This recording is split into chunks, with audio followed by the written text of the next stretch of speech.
Well, greetings and salutations. Good Tuesday evening to you folks. It's good to see you. It's good to be seen by you. And I hope you're having an absolutely stellar evening. I, of course, am Bill Sylvie, aka the Dungeon Delver.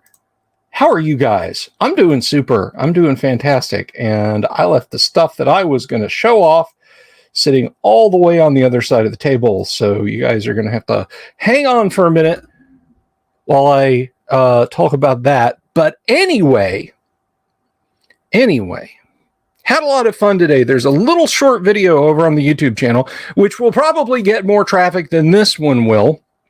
I don't know.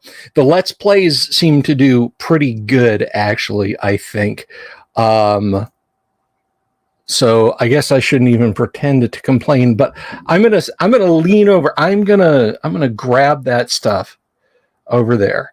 Did I get my pizza skeleton printed? No, the pizza skeleton is an actual real article from Grenadier. Hang on, because I'm going to grab this stack of loot. Hello, Doomsword. Again, greetings. Hello, Lord Corion, GR, Damien, Robert Phillips. Hello to you all. Hang on a second. And everybody out there who hasn't commented. Hang on a moment. Is it here? God dang it. What'd I do with it? Okay.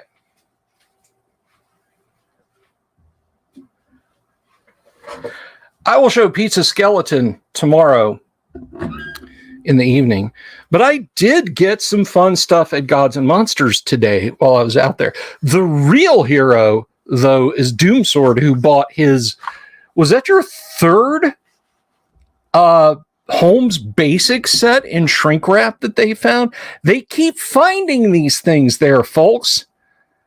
I can put you on to them if you say to me, like, hey, I would like to buy one of those. First of all, they're not cheap. I'm not being a jerk about it. They are greetings, Call Shivers.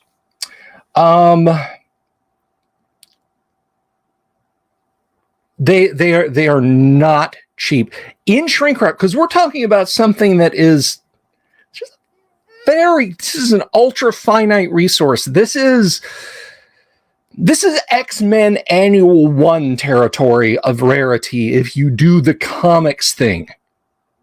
That's how rare we're talking about. So we're looking at it depending on the condition. You're looking at anywhere from $400 to $500 for that. But it's literally inside the box is new old stock. It was placed in there in Wisconsin, shrink wrapped in the Dungeon Hobby Shop, and then taken to a distributor. That's the level of rarity we're talking about, that the insides have not seen the light of day since some June afternoon in sunny Wisconsin, or some miserable cold winter's day. But all I can do is advise them on the price. If I say you should sell this for $500, and they come back and say, well, no, we want $1,000, then that's, But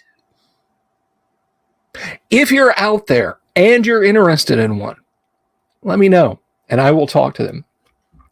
I picked up a few things today. Some of them I can show you. Some of them I can't show you. You know what? No, I'm gonna. Can you guys bear to be without me for just a hot minute, please? By the way, before I step away and our viewership just plummets, we jumped up. We're at like 1,302, 1,304 subs on the channel now. Thank you very much, guys. Thank you so very much. And if you're new subscribing to the channel, this is a thing we do on Tuesday nights. We talk about stuff, and then we talk about other stuff, but then we play first edition AD&D, or as my co-host Kyle called it, which you saw in the tag, Critical Real. Because, folks, there are no scripts here. The dice decide what's going to happen. And boys and girls, ladies and gentlemen, if you were here for last week's game, you know that the dice decided a delightful thing would happen. But if you weren't, I don't want to spoil the surprise. So I know where it's at. I'm going to put, can I do this without breaking stuff? Probably not. Countdown. Here, I'm going to throw a little acoustic cinematic at you guys and see if I can grab that miniature, because I want to show you that miniature before I show you the other stuff. So you can gaze upon, look upon my works, O ye mighty, and despair. I'll be right back.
Okay, well, this is anticlimactic and kind of a giant pain in the ass. Because I know it came home with me, and I just ran through the kitchen and dining room, even dipped out to the car because it's not very far from that door. And gosh, if I cannot find what I did with it, that is a shame. I'll show it to you guys tomorrow night, but it is the coolest thing because it is a skeleton. A D&D skeleton. He's got a sword. He's got the remains of armor, but he's wearing a little chef's toque, and he's holding up a pizza in one hand.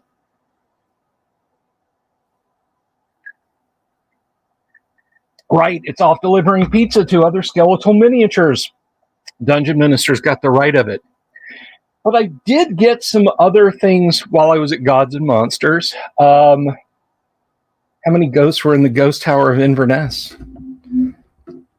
So I'll just have to scare it up for you guys. But I know it's here in the house because I found the price tag, the price that they charged me for it on it. But just real brief, because I do want to give the beginning of Hidden Shrine of Tamicon its proper due. I don't want to miss out too much on the time we have allotted for that, and then at 8:30 we get into some classic first edition AD&D. But I want to show briefly, and let me get these up here, bring these up, put them on my lap. These are art books. These are not role-playing game material. Well, as you can see, some of them you could role play with. But make quick, mock Schnell that nothing here is going to get. Yeah, that's fine. Yeah, that's all fine. That's all fine. I can show you the covers. I'm not going to show you any content. $25. Wow. Wow. Okay. So let us go over here to the studio. Turn on the tabletop view. Greetings. Hello, how are you? It's good to see you, yeah? Okay, so I picked up, it's because I like the guy's artwork style. This is all you're going to see of the various books, but I picked up some works by Hajime Soriyama. Hyper illustration. And yes, he did the sexy robot genre in the 80s and 90s. And then I got... wait. What is this one? This is just a self-titled book there. You see the screen's reflecting off of it. Also, I picked up this, which I had never seen before from him. This is like a dealers only. Better cover that up. This is a dealer / vendors only, or maybe it's an art show program. I'm not sure. I'm not opening it because it does have some of his art. He doesn't just do the sexy robots. He straight up did some pinup and cheesecake kind of stuff that would absolutely get me booted right off of YouTube if I showed any to you guys. So there's that. But also in art books, put that there, I got 2 Frank Frazetta books. This one is Illustrations Arcanum. Now, the interesting thing about this one is this is from Glenn Danzig, had a comic impressum in the 90s, Verotic. And this is all the drawings in this are done for this book. Most of them are fairly tame, as he almost dumps the water. Let me see if I can find something here that isn't too... Yeah, here you go.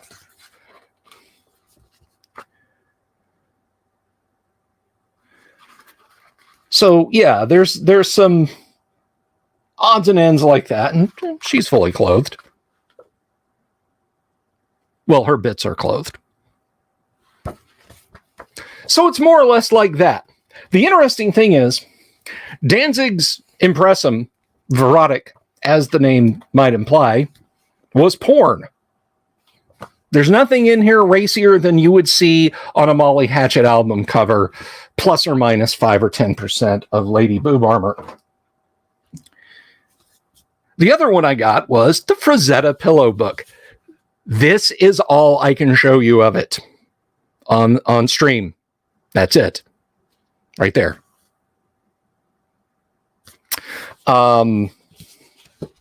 Yeah. Every illustration inside.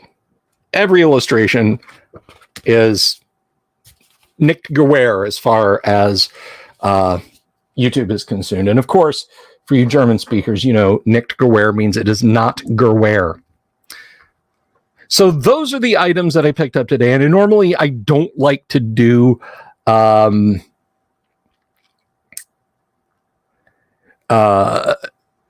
don't have to I don't like to do, hey, guess what I bought today? But those were neat things. But the neater stuff, if you want to see old school stuff, go watch the short video. It's like 2 minutes long, and it's me being a goof. Gods and Monsters has a hardback rules encyclopedia in stock that's in pretty good shape for around 100. That's vintage. And some other gaming odds and ends do pop up. I saw Doomsword down there. Doomsword and I hung out, and that was a lot of fun. Hanging out with Doomsword was a stone groove, and I highly recommend doing so if you get the opportunity. It was a lot of fun. Unbreaded. The group photo in the Discord of Glenn Danzig, Frank Frazetta, Simon Bisley, and Go Nagai. Was Hajime Suriyama and Boris Vallejo with him? I'm just curious. I'm not saying it's lesser if they weren't, but you know. But no, I had a lot of fun hanging out with Doomsword today, and we made plans to do so again because he's literally like just like right across the state from me, and Florida's pretty narrow, so saying right across the state is not like, you know. I think like if you go from the outer edge of the Tampa St. Pete area to the outer edge of what is it? Merritt Island, Cape Kennedy, you're still only talking about like 175, 180 miles. Now our coastline is longer than California's, but you know. But anyway, and Damien247 brings up an interesting point, because I know if you were here, Todd, who's not feeling well today, we wish you the best. That's Todd from the Discord, not Todd from Gods and Monsters, but we wish you the best, Todd, and we hope you're feeling better, my friend. The horse wants you to get better. That's right. The horse wants you to get better. But anyway,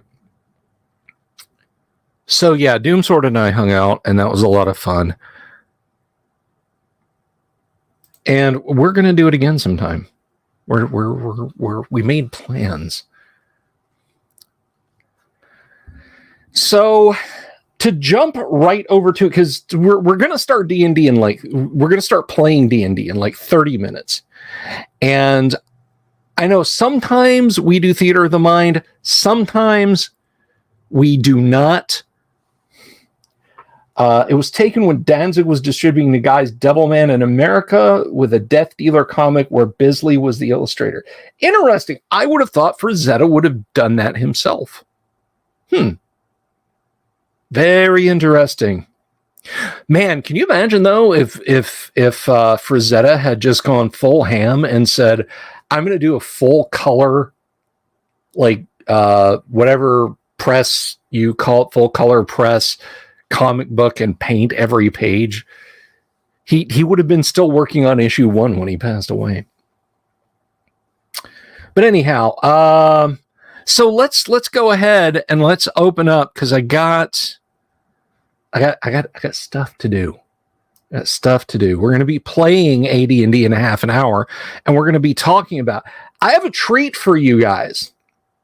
Look at the thumbnail for tonight's video.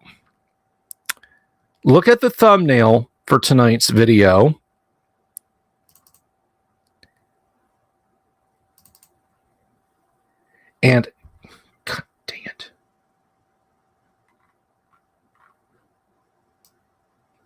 Just take a gander at that picture. Now, a lot of you guys with a pastel C1, which I have one, said, yeah, there's the 4-color and then there's the pastel.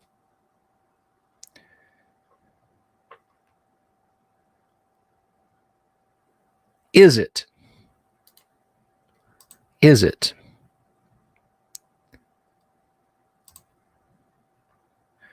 Because tonight we're going to start diving into the hidden shrine of Tamicon.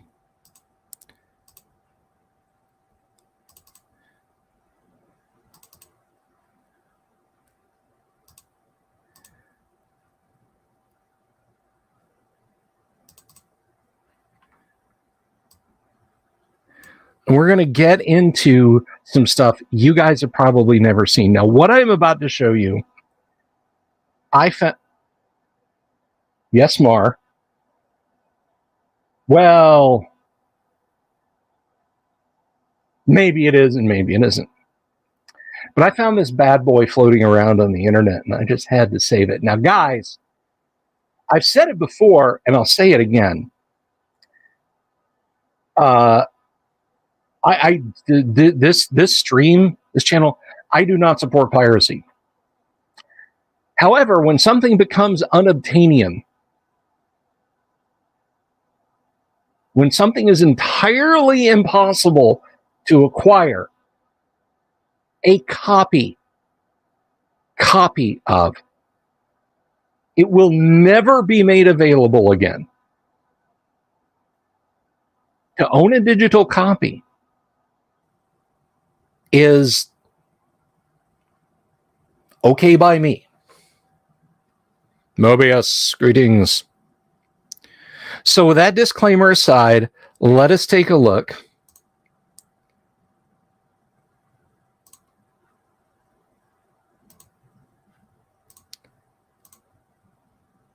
If you have never seen this, you're in for a treat. Ladies and gentlemen, boys and girls, I give to you Lost TAMOACHAN, the precursor to the Hidden Shrine of TAMOACHAN.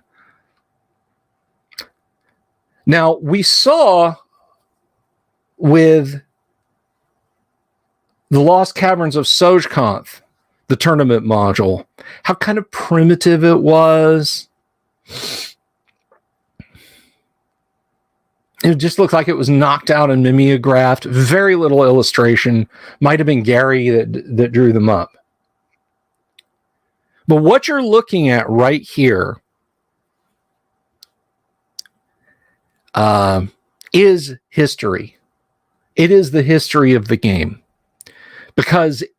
And it is valuable and it is worth seeing because it contains some absolutely fantastic artwork.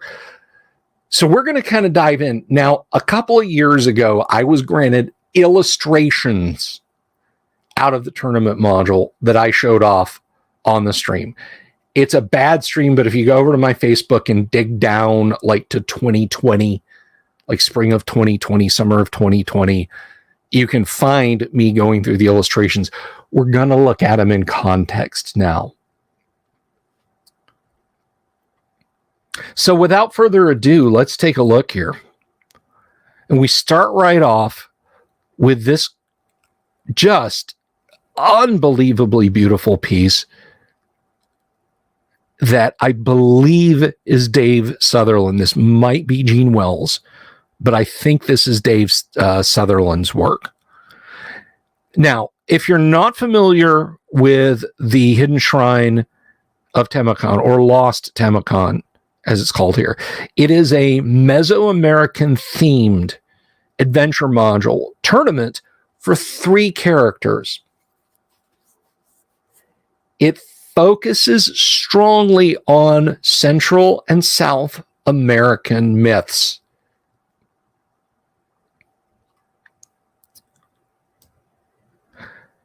However, it does not completely eschew AD&D tropes. I mean, you can see our character here, Leafier, but the other 2 have clearly, how should we say, Olmec or other native tribe influenced costumes. This module, oh, good, Cal. I'm glad. I'm glad you're here. So this is by Harold Johnson and Jeff R. Leeson. Now, I'm going to do a rare thing. If any of you know Mr. Johnson or Leeson and you'd like to see them comment on the module once we've taken a look at the ultra rare tournament stuff, that's right, he is part Aquatic Elf. If you want to put them in touch with me, so we can do like when we had Alan Hammock on talking about Ghost Tower of Inverness, and have one of those or both of those August folks talking about the published version of TAMOACHAN, then let me know. All right. So there is the cover. Again, just a beautiful, beautiful piece of early D&D art. And I'm sorry, I don't care where you're coming from. To look at this is gorgeous. And that it's not more readily available is such a shame. All right, so we have a little bit of blurb text here that says, this module was originally used for the official Advanced Dungeons & Dragons tournament at Origins 79. This special numbered collector's edition, 300 copies in print. You got to figure there's probably a tenth of those left. Contains background information, referee's notes, a large 4-level map, and reference matrices. Pre-roll characters are included with brief histories for each. Lost Tamicon, the hidden shrine of Lubatinum, is the first in a new line of collector's edition modules from TSR. If you find this module intriguing, look for the TSR logo on future publications from the Game Wizards. Okay. Let's get into the meat of the module then, with the time we have left. I'm going to show you, and let's see, is the back cover? Yes, the back cover is actually worth kind of using as our springboard. The beginning of adventure. You are lost. You should have never abandoned the road and struck out into the marshes, but the riders were close on your trail, and it seemed the only way. You stumble onward through the fens, making for the slightly higher ground ahead of you. As you crest the knoll, the sun disappears below the horizon, and night comes whispering along. Breathless, you sink to the ground, grateful for a rest at last. Somewhere behind you, a horse neighs. You scramble back to your feet and force your way further into the brush and bracken, past great carved stones that lie overturned on the ground about you. Well, Vincent, if you come to Orlando, let me know. I would love to hang out. A full moon rises to aid you as you press on into the dark. Ahead, a light seems to glow and beckon in the woods, perhaps a shelter for the night. Though thorns tear at you and the thicket impedes your progress, you finally reach that source of illumination. You step out into a clearing. An ancient ruin, a truncated pyramid, enormous blocks of stone uprooted and thrown down, fills the ghostly courtyard, shining silvery in the moonlight, almost seeming brighter than the moon herself. A refuge? Perhaps. On the morrow you may explore with the light of day to meet the perils of the unknown, but tonight you must rest. You are three. Care, a magic user and thief by trade, with a price on his head, fleeing from bounty hunters. Mira, a banished cleric who seeks escape from her former colleagues, and Rial, barbarian fighter, an outcast of his people, and marked by his own gods for vengeance. Yesterday, Rial and Mira helped Care escape the clutches of bounty hunters, and thus themselves became fair prey as accomplices. You recall all this while taking a whispered counsel, while awaiting sleep to ease the weariness and aches of the day. Suddenly, an icy wind sweeps through the camp, and you feel chilled to your bones. The silvery moonlight is blotted out by the shadow of a dark, winged thing, huge, yet somehow wraith-like. Whistling through the night, you hear a shrieking call, faint but piercing and painful, and then it is gone. The sun has risen, and after a hasty council and preparation, you gather your equipment and start towards the pyramid temple. You tread carefully across cracked and overgrown flagstones, stepping over fallen and shattered pillars, pushing aside vines and briars. As you approach the temple, a foot comes down on some ancient pottery, crushing it with an abrupt crack. The sound is echoed from behind you. You turn around and glimpse mounted figures under the trees at the edge of the clearing, and then the earth groans open beneath your feet, and you are falling amidst the roar of collapsing masonry. Dust chokes you, and the sunlight disappears as the darkness swallows you.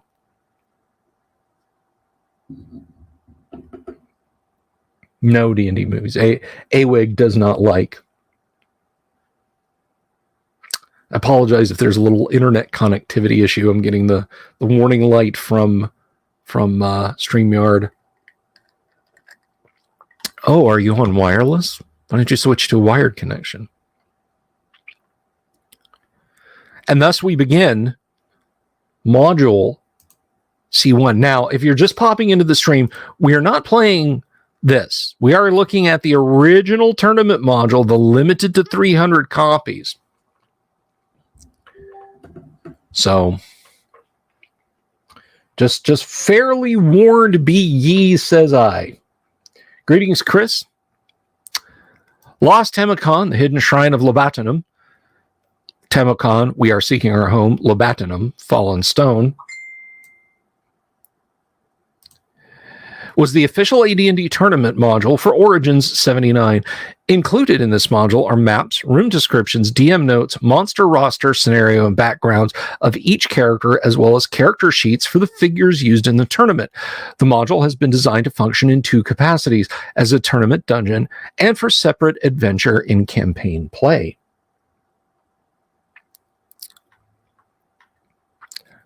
There is a real time limit on the tournament of 1 to 1.5 hours. That's small, guys. You got a lot of adventuring to pack in there. The DM should note at times when play begins and halt play when a predetermined length of time has elapsed. Characters should be informed of the approximate number of minutes remaining if they requested of the DM, or he may take to reminding them of the time after each room. All actions, including movement, combat, solving traps, etc., should be measured in the real time it takes to play it out. The duration of spells and potions will be equal in real time to that stated in AD&D unless otherwise noted.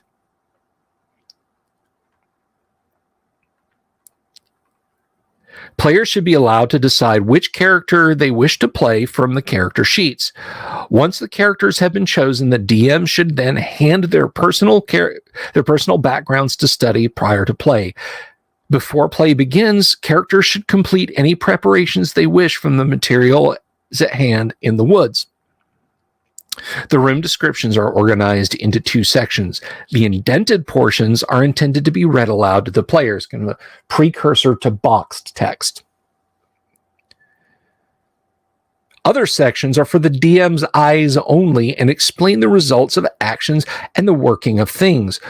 Often, characters may be given more information after they have taken some action, moved a block, pushed a button, etc. DMs are strongly urged to read through the module several times before commencing with play and to become familiar with the workings of the various traps in the module. There is a table for wandering monsters provided on the map sheet. These monsters are not for tournament play. Hail, a umbral.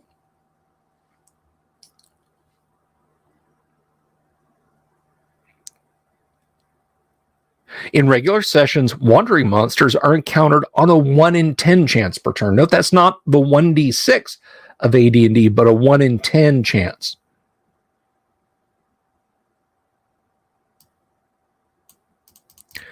Tournament characters are detailed on their appropriate sheets. The DM should note that 2 hit scores listed have already been adjusted for characters' bonuses. Thus, for example, Rial hits armor class 2 with a 15, not a 14. All damage scored by characters, monsters, and traps are average for tournament play. Again, we're not rolling for damage, just like we saw later in Ghost Tower of Inverness. Most characters open a door on 1 to 2, while those with 17 or strength will open doors on a 1 to 3 on a d6. Players must select all spells they will use before the adventure begins. The same spell can be memorized more than once, but each memorization counts as a spell carried. Certain spells, if used underground here, are potentially disastrous. Fireballs will result in ceiling collapse for 3d10 damage to all within a 30-foot radius of the target and will block exit. Lightning bolts will collapse a 20-foot radius from the impact point for 2d10 to all within the area. Sound familiar? Again, this is repeated in Ghost Tower of Inverness. Several times dried potions will be found. These may be mixed with water or wine and drunk. Unless otherwise noted, these potions mixed with wine will act at full effectiveness, and those mixed with water will only be third duration. If a potion is eaten dry, the powder has a 1 in 8 chance of acting as a potion of delusion, convincing the character it is a useful potion. Otherwise, they will be inert and useless when eaten.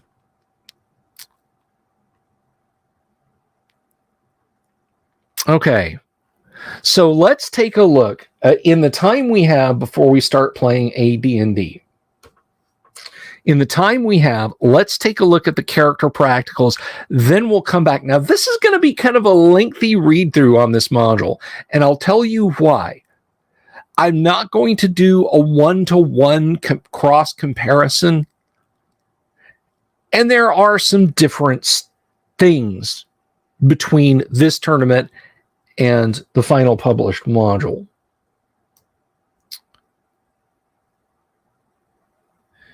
And then we're told again, the Wanderers are extra and are not from any of the assigned rooms in the ruins. If it does not fit this situation, check again or choose from the list. So let's see. But let's get to the character practicals because they're really cool. And we'll read kind of their backgrounds a little bit. Again, very nice illustrations. I think these are all Harold Johnson, the co-author of the module. And I love this. I wish more modules embraced this aesthetic these days. Everybody wants to try and create something that's as slick as snot on a doorknob. But, you know, what are you going to do? Rial is a native of the barbarian tribes from the Olden Islands, where he was trained as a youth in the art of war. His training was cut short at the age of 15 when he was picked to be a chosen one by the shamans of his tribe. Each year, the Olden tribes use one youth of perfect body to be the Geza, the chosen of the sky gods. However, Rial did not care to meet the sky gods by way of the shaman's knife, so he fled the Olmens and the wrath of his deities. Rial came to the mainland cities and became a sellsword, a bodyguard to nobility or a mercenary in wars. He stays in no place for too long because he doesn't care for civilization, and because wherever he goes, bad luck seems to follow. Superstitiously, Rial believes that this ill luck to be the work of the sky gods, and so he continues to wander, searching for a place where he can be free from their vengeance. Thank you, Vincent. Mira is from the city of Poetlanthe, sovereign mother in the land of Marzilith, where she was a cleric in the lawful neutral temple of the correct and unalterable way. I love this. This is creating Greyhawk lore that you should be taking notes on right now. If you don't have this place in your Greyhawk game, put it there. Mira had always been faithful and obedient, following the orders of her supervisors and competently completing all the tasks she was given. Her good service was noted, and she rose in levels within the church, assuming more difficult tasks as her power and skill increased. Always, she was firm and faithful in her allegiance to stern Alia, goddess of the order. Eventually, a new archon mounted the throne in Poetlanthe, one who claimed Alia as her patron. The temple of the correct and unalterable way grew in followers and prestige, and as time passed, Mira noticed that her peers and superiors were becoming increasingly arrogant and arbitrary. Their pronouncements came to be regarded as law, and they began to see themselves as the ultimate arbiters of justice. Gradually, we'll come back to that. Let's see, because I think... Here we go. Gradually, Mira saw that they were falling into the heresy of believing that law is concentrated in the individual and not the community. Investigating, she discovered a well-kept secret. Many members of the ecclesiarchy were no longer able to cast high-level spells, thus proving their estrangement from the deity. Heresy.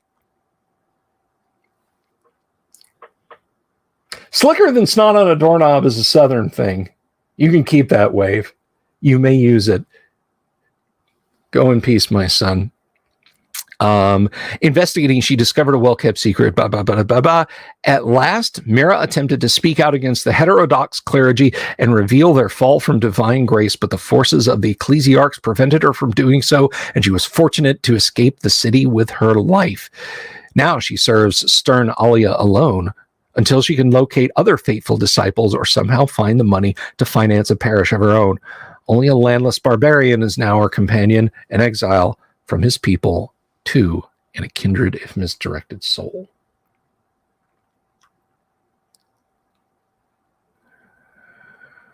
And finally, because we're coming up on the time of the time, Care is the child of a strange union. His father was a human sailor and his mother a sea elf. Abandoned by his mother and orphaned by his father, he grew up alone in the streets and alleyways of the seaport Chernith, with only Tsurik, a masterless mongoose. I can't even. Turicerich,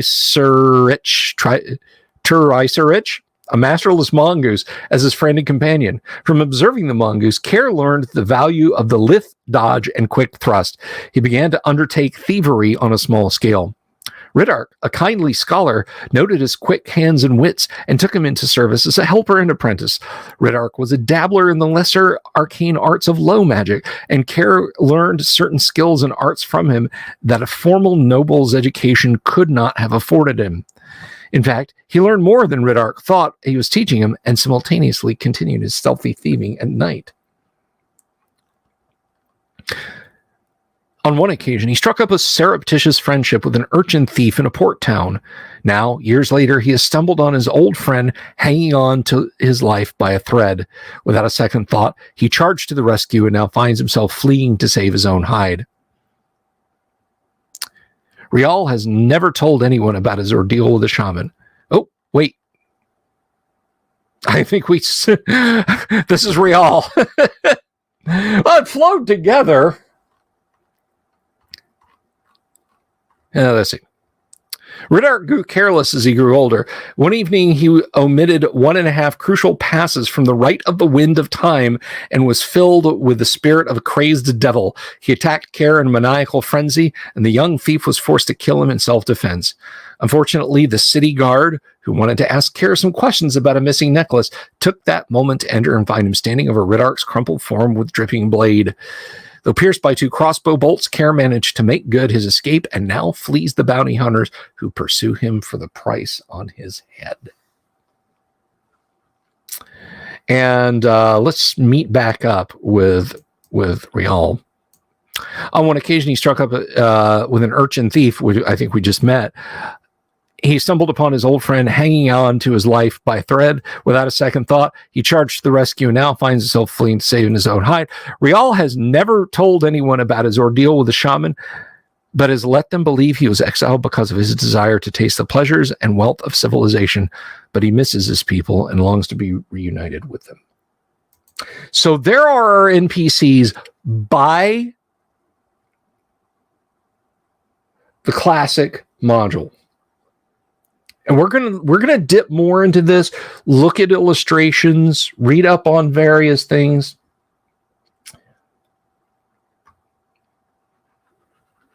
So fear not, that's gonna happen.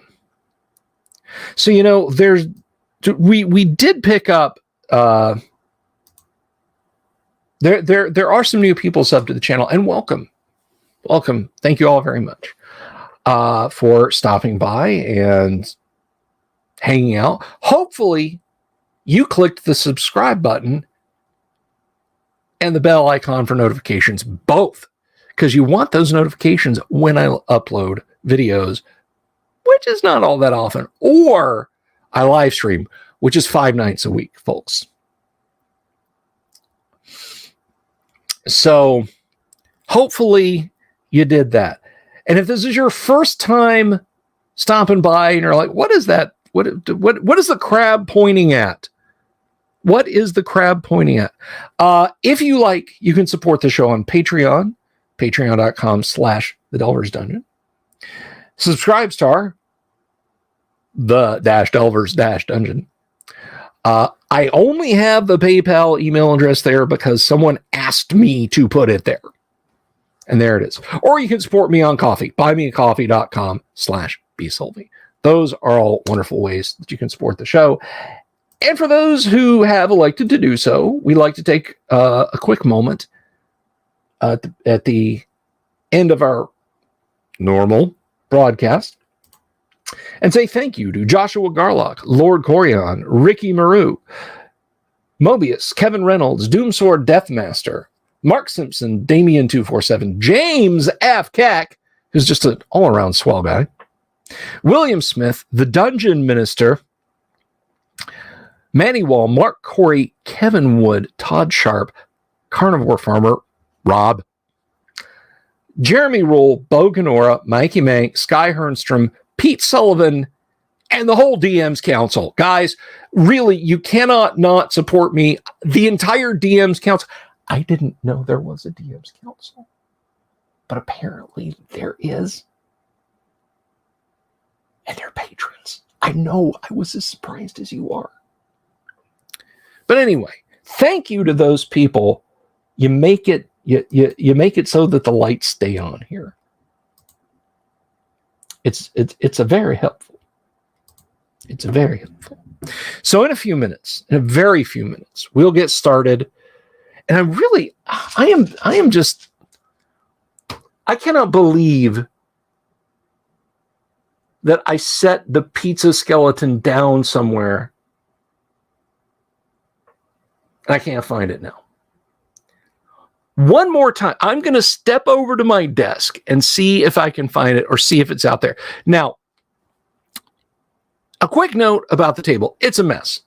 And the camera, it's right there, which normally points at the table, is pointing at me. I was like busy up to the start of the show this evening. So I didn't have time to get things set up. But we almost always will have miniatures and Dwarven Forge out there. So bear with me for just a hot minute more. And I will see if I can find the Pizza Skeleton Mini. And if I can, I'll show it off to you guys. So hang on just a second. And let me see if I set it over on my desk and I kind of buried it over there. So please, I'll be right back. I need the Skeleton Detective Mini for that. You see, it's just a never-ending want of a nail situation. And then when I come back, we'll play some AD&D First Edition.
Okay, guys. Hey! Lord Corian, thank you for the super. I'll put that up there. If he's trying this hard to find it, it means we're going to have to fight it in this session. No, because he would be on the table, and I would not do that without the camera. Ah! He walked. I'll find you, Pizza Skeleton. You're here somewhere. I just hope I didn't drop it outside when I was carrying groceries and so on and etc. in, or God, leave it at the store. No, I definitely, it's somewhere. It's definitely somewhere. But where? Okay, so enough of that. going to put my headphones on. And I'm going to welcome in our players for the evening. So I want that to go away. And greetings, Lynx the Fighter, Doomsword Deathmaster, and Mark as Abner. Hail and well met. I do not know why your mics are muted. Hail and well met. Okay, all right. So let's do a little bit about that. And I'm just gonna, all right, where is our trusty? In chat, he said he was on his way home, so I think he's just running a few minutes late. Very well. Okay. F for the dead air. Where's the mini cam? Sorry, Mobius. Sorry. Well, okay then.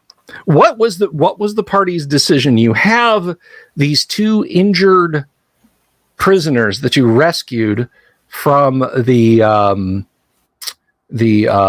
I keep wanting to say bugbears. Gosh darn it, they're hobgoblins. What is your decision regarding their disposition? We're going to take them out, right? Yeah, I thought we were taking them out immediately. Cistern or the way we don't know yet? That's the back door that the hobgoblins know about. Oh, that was the question. Yeah, I think we have to go cistern because I think that's what we chose. Yeah. Okay. Yeah, let's go cistern then, and I'm sure we can figure out something with some ropes. Yeah, they are in bad shape. One of them is they're semi-conscious, like they can't walk or anything, but they're awake, right? Yeah, one of them he is obviously disassociated. Okay. You know, just not good things for him at all.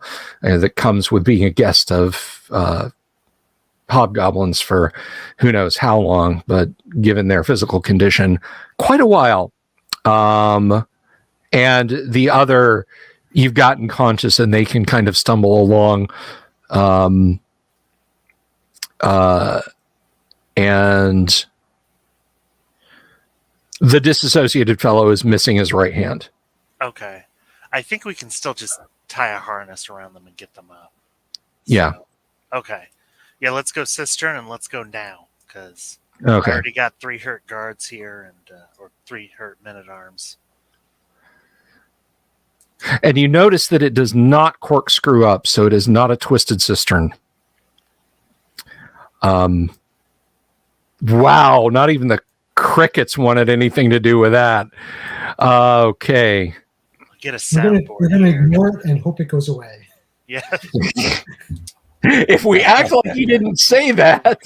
No. We weren't going to take it.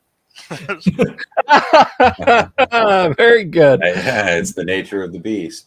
Yeah. Oh, that's a good one. That's a deep cut there, man. Yeah, it's a deep cut. Yeah. All right. So let's see. As you enter the cistern, though, we did just say we're going fast. I know you said you're going fast. A bolt of lightning strikes the DM. The DM gets hit with a bolt out of the blue. Ouch. Vince Snetterton wants nothing good for me. If you super chat that it has to happen. It'll happen on camera. That's what I was thinking. Blue bolts from the heavens. I'll act like I've been struck by lightning if you super chat it. Or I at least won't pun at you guys anymore. As you enter the cistern, we never asked.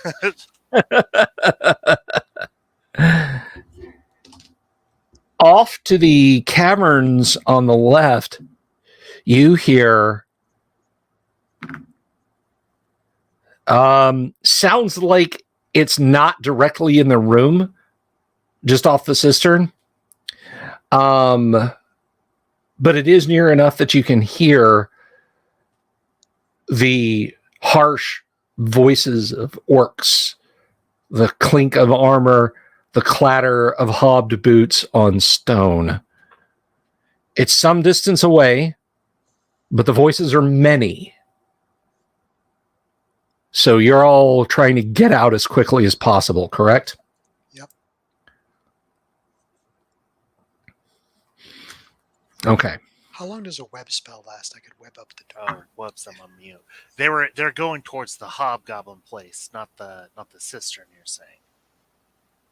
Well, you're in the cistern right now. Got it. Okay. I know where And voices are coming from the room with a collapsed wall that opens out into caves that is off to the west. Okay. I have one spell left. I could web up the doorway to keep them from coming through. Oh, perfect. It'll last like 80 minutes. I knew I liked you a lot better than the dwarf that's suddenly comatose. Yeah. Outlier is strangely silent on the matter. Just sharpening that axe. Did he fall in a pit Great sword. More people to beat with an axe handle. Maybe he's got a javelin in the back of his head. hit the speech center there, and he's like, okay. So how many? Web is a 2-segment spell, yes. Yep. Okay. Just go ahead. Go ahead and roll a d6. You don't think they're upon you yet, but then you guys aren't precisely being quiet. A 1. Okay. They do get, like, you can now hear them in the room when when your web spell goes off. Okay. The door was closed, by the way. So you web over the door, you fill the door with webs, and you now hear a shaking and a pounding on the door because it obviously won't open because the mechanisms are webbed shut. But you can see it, kind of, they're furiously pulling on it, and you hear thuds perhaps of weapons. You don't know if they're hacking at it or just beating on it in anger or what. But Abner basically levitates straight up as fast as possible.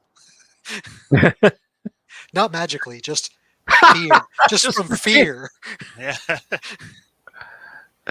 30 seconds and counting. Guidance is internal. 10, 9, 8. It's majestic. Okay, so Abner's climbing up. I want to make sure that the 2 wounded get up. Okay. I'll go up last after all my men-at-arms go up. Okay. Cut the rope for the dwarf. Yeah, they are the orcs have set up a furious pounding on the far side of that door. Nothing comes to the sound, which is probably good for you guys. And you let's see. Abseil is go down, so I guess you sail up the rope and come out into the warm summer sunlight. Once again, you find yourself in fresh air, and the 2 that you rescued from the hobgoblins. Oh, there he is. The 2 that you rescued from the hobgoblins are so light that a man-at-arms can easily carry 1 each in a fireman's carry or in their arms without being overly encumbered. Lovely. Lovely, lovely. Well, let's begin the march back. Right away. Okay. So just for S&Gs, as you are crossing the 1/4 mile through the marshes, we'll see if anything comes along. Huge ancient gold dragon shows up. Let me help you with those burdens. Heal. Do any of you need treasure? I can help you with that. Yeah, that ain't gonna happen. That's not going to happen. This campaign's not Monty Hall. Or is it? But for a sufficiently large super chat. Yeah, for a large super chat, that will happen. I think that's what's going on. He's making a super chat for items. No. Pay to win. You can't get above 6th level without a.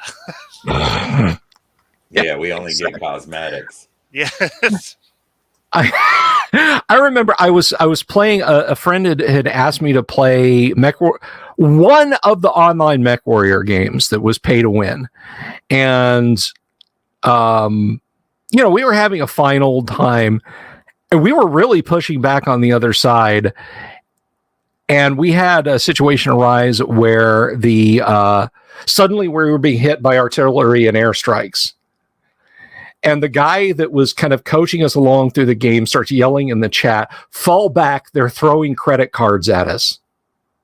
The other team was literally buying air and artillery strikes to save their bacon, which apparently is a thing you can do in game. I thought it was kind of ridiculous, but what are you going to do, right?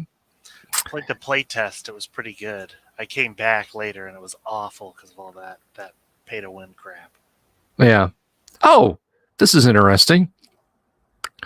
So we'll go 1, 2, 3. Oh no. Yeah. A brain slug. Intellect devourer. It's just more rot grubs. They can find links wherever Please put me back on. Yeah. Please put me back on his head. It was cold on the floor. Okay. As you are winding up the paths, there is a winged lion figure. Actually, let me see how many winged lion figures we're talking about. 2 through 200. There we go. I didn't realize. My apologies to both audience and there you are. There's Outlier. Greetings. Yo. Hello. And, Sorry for my tardiness. Too soon. It's all right. We got out of the cistern, and into the winged humanoid encounter. Oh no, these aren't humanoid. As I said, they're lion. They're lion-like. And there are. I mean, they could be lizard-like and breathing fire, so it could be worse. There are 3 of them. And they seem to be sort of regarding one another. And one of them turns and looks at your party. You are not surprised, and it is not surprised. Golden mane, great white wings like an eagle, golden lion pelt, very kindly, intelligent face, regards you. But does arch an eyebrow. Greetings. What odd burdens you carry. Greetings. We carry our friends. Your friends, I see. You're not ne'er-do-wells, waylayers of these people, are you? Would we be carrying them to safety if we were? And one of the others pipes up and says in a slightly higher-pitched voice, I don't know, Kamok. We might have to eat them. And then they all kind of laugh, and the one who's initially spoke paused the ground and said, no, that's you must forgive Sundra. She has a sense of humor that trends towards the chaotic oftentimes. Are we impeding your progress, travelers? I dare say we are. You are. Our friends are very hurt. Oh, well, that's how terrible. Bring them forth. Yes, bring them here. I do, or I order the Lynx isn't carrying either one.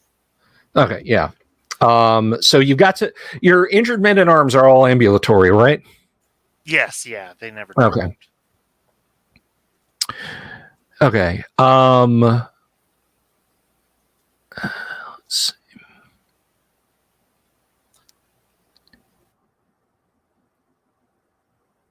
This is where And it occurs to you, they're like when they've been speaking to you, you haven't seen their mouths move. None of you have seen their mouths move.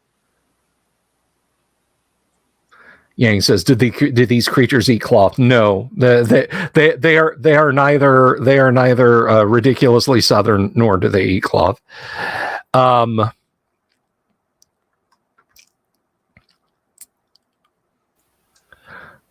So regarding the injured, these creatures, which I guess now that TK is here, these are Lamassu. You know, you've seen like carvings of them. You've read about them in holy books. These are absolutely lawful good creatures, and they are absolutely kindly to non-evil types, although they tend to prefer good alliance. I'm guessing none of you guys are evil.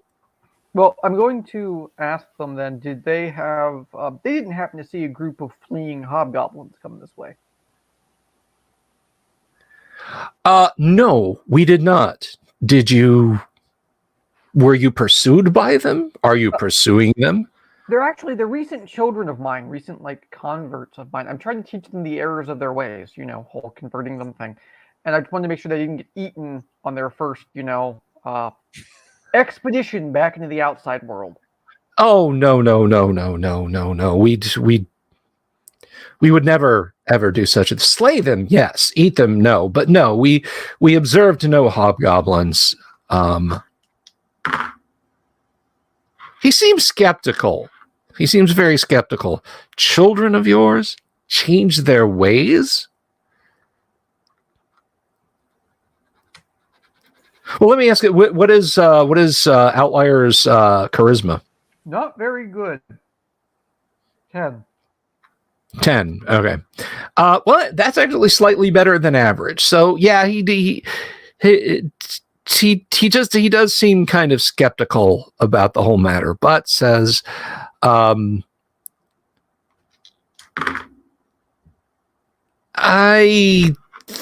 is a matter that far be it from me, but this is a matter that I would, were I you, in wisdom, follow up on.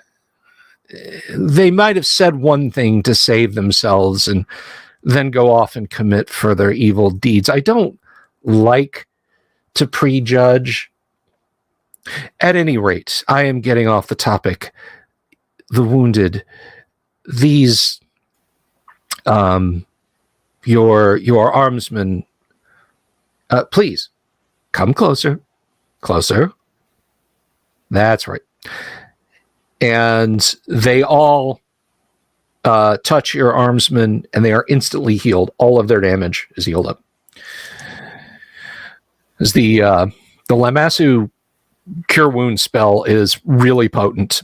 Are they going to try to heal the prisoners? Yes. The prisoners? Do you think that?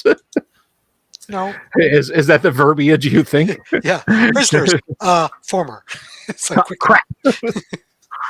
The slaves. I mean, they were slaves. They're not slaves anymore. They're prisoners. They're prisoners we rescued. Abner's doing his best to think only good thoughts. All right. So,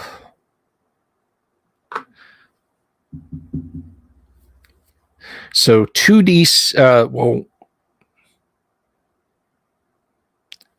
Okay, so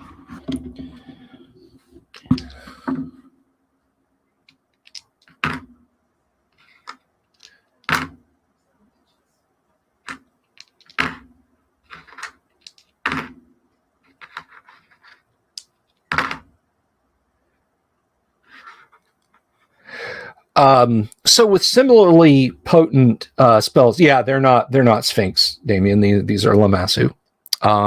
With similarly potent prayers, the physical hurts of those you've rescued are mended. It does not, unfortunately, restore the hand of the one who was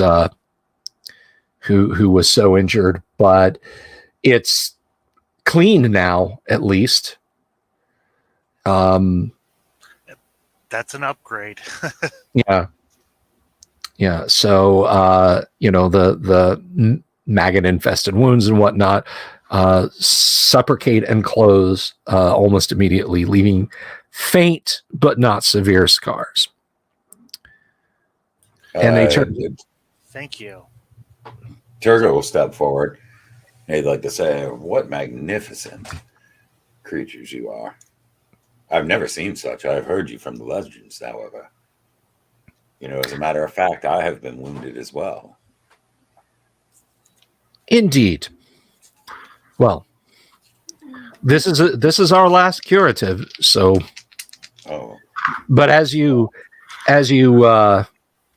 took these injuries in the defense of these folk, then take this healing, and you get back 9. Sweet. And I thank you. You can always count on us to work for the forces of good against the forces of chaos. And you are quite welcome. And I'll just stand here and bleed. Well, do you I ask? thought they had more. No, if she literally just said she's out of juice, I would be like, it's fine. I'll just stand here and bleed. Okay, well, I'm gonna make the dwarf do it.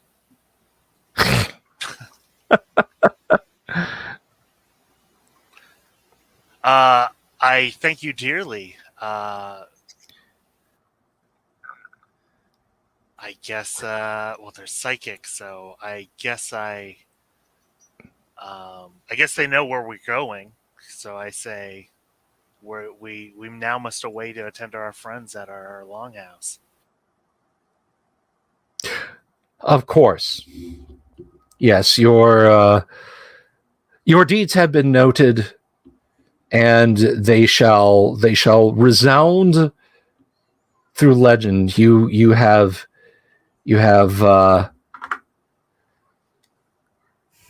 given your own life's blood to save the less fortunate, and for that you yourselves are thrice blessed. Let us delay you no further. One final thing, good sir, if we may. Your graciousness has known no bounds thus far, but is there anything you can tell us about this area that we do not already know? We sensed a strange vortex of magical energies emanating from this place, from nearby, from that ruined castle specifically. And we range from our homes occasionally, and we're drawn here. Can you tell us about the ruined castle yonder? Well, perhaps our chronicler, Abner, would be happy to fill you in. And Abner inwardly sighs, okay. And then he realizes, wait, they're telepathic, crap.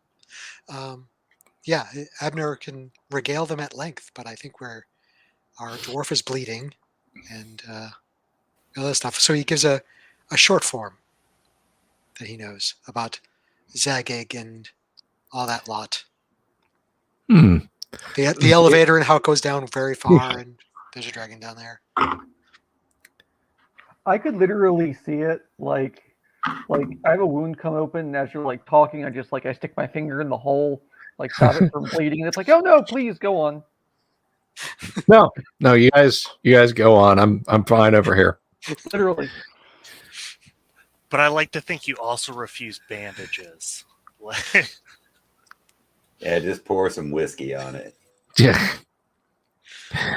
Hit it with an axe handle. Yep. That'll teach. There you go. I'm just stand here and like give myself stitches, like as we're talking. All right. So the Lamassu regard your information with sort of a sere look on their faces, and well, thank you. I would think that a place like this should be interdicted. Indeed, we must discuss this further amongst ourselves, you understand. Well,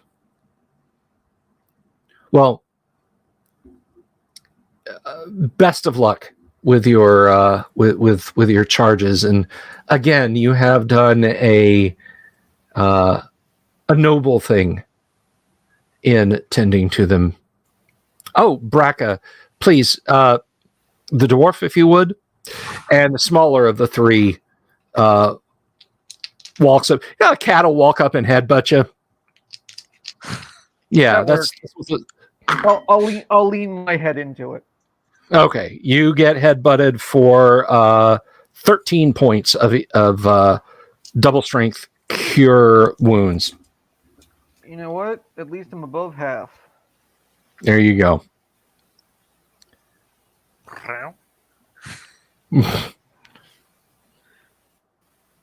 I take a really deep bow, and I head on my way then.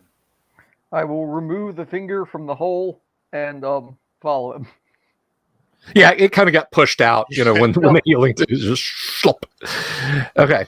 So that was kind of fun, yeah. The dice tell a story that neither the DM nor the players were expecting.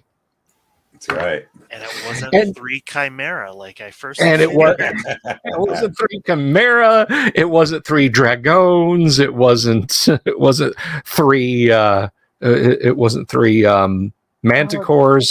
What was that thing that we fought a Lacrota, right? The very first session, I believe. Yes, you fought a Lacrota. My co-host Kyle, of course, putting it in. The dice are always right. I think you summoned him. I did. And if anyone wants to super chat to make the dice always wrong. All right. So you return to the cabin, the longhouse.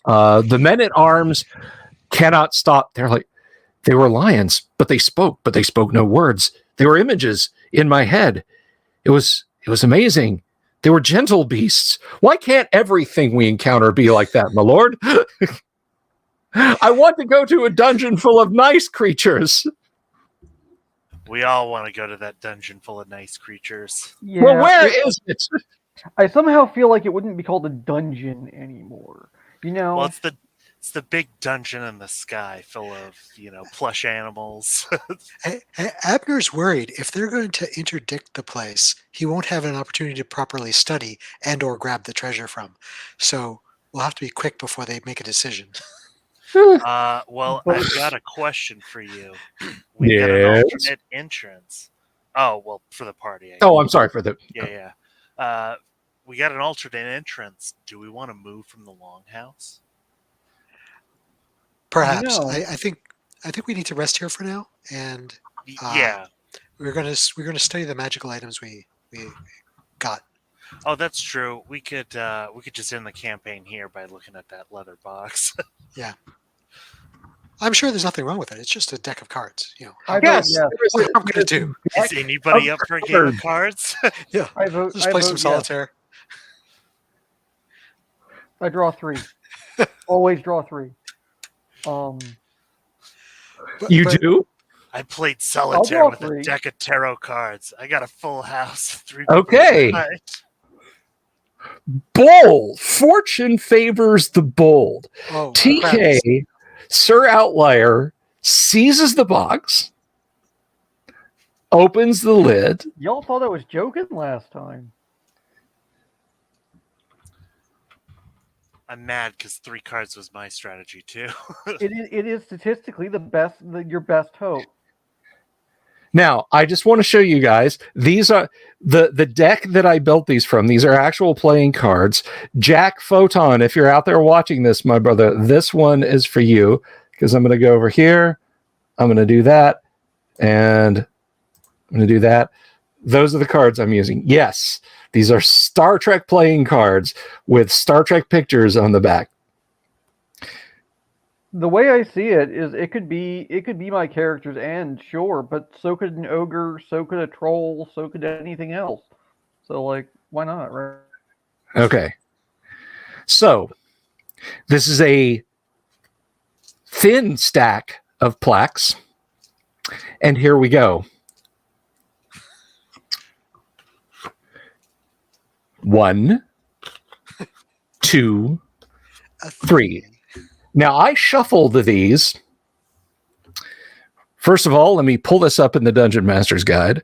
So that is the surprise tonight, guys. Last week, for those of you just joining us, the party did, in fact, find a mysterious deck of cards.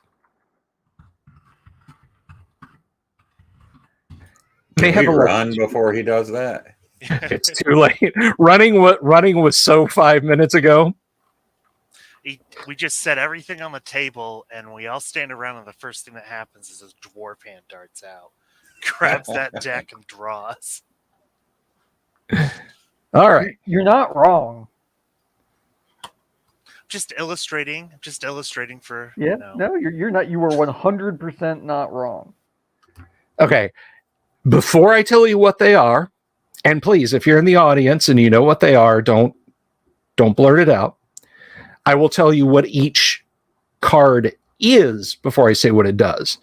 So here we go. Card number 1, King of Hearts. Could be worse.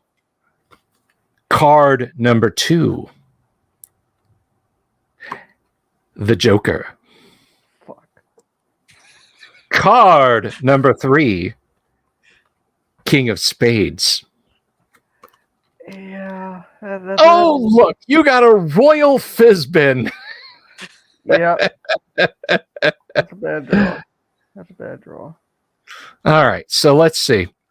And I will show you guys the images on the cards, just in case you're interested. This isn't going to be good, is it? No, this is going to be bad. King of Hearts. Of course. Kodos the Joker. And Kirk again as the King of Spades. Let us find out what each one of these do. It'd be funny if the King of Spades canceled out the King of Hearts, like gain a level and a follower, lose a level and a follower. It's that's going to happen, isn't it?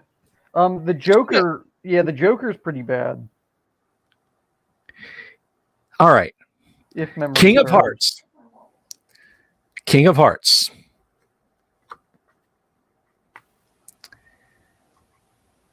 KH. Where is it? Come on. Throne. Gain charisma and a small keep. Gain 18 charisma. Suddenly, the dwarf stooped back, the wart on the side of his nose, the slightly cloudy eye, the unibrow, all that just melts away. And the beard gone. He stands up. No, the beard is full and lush and braided together. His armor seems to gleam. He has a steely glint in his eye. I somehow Outlier is now.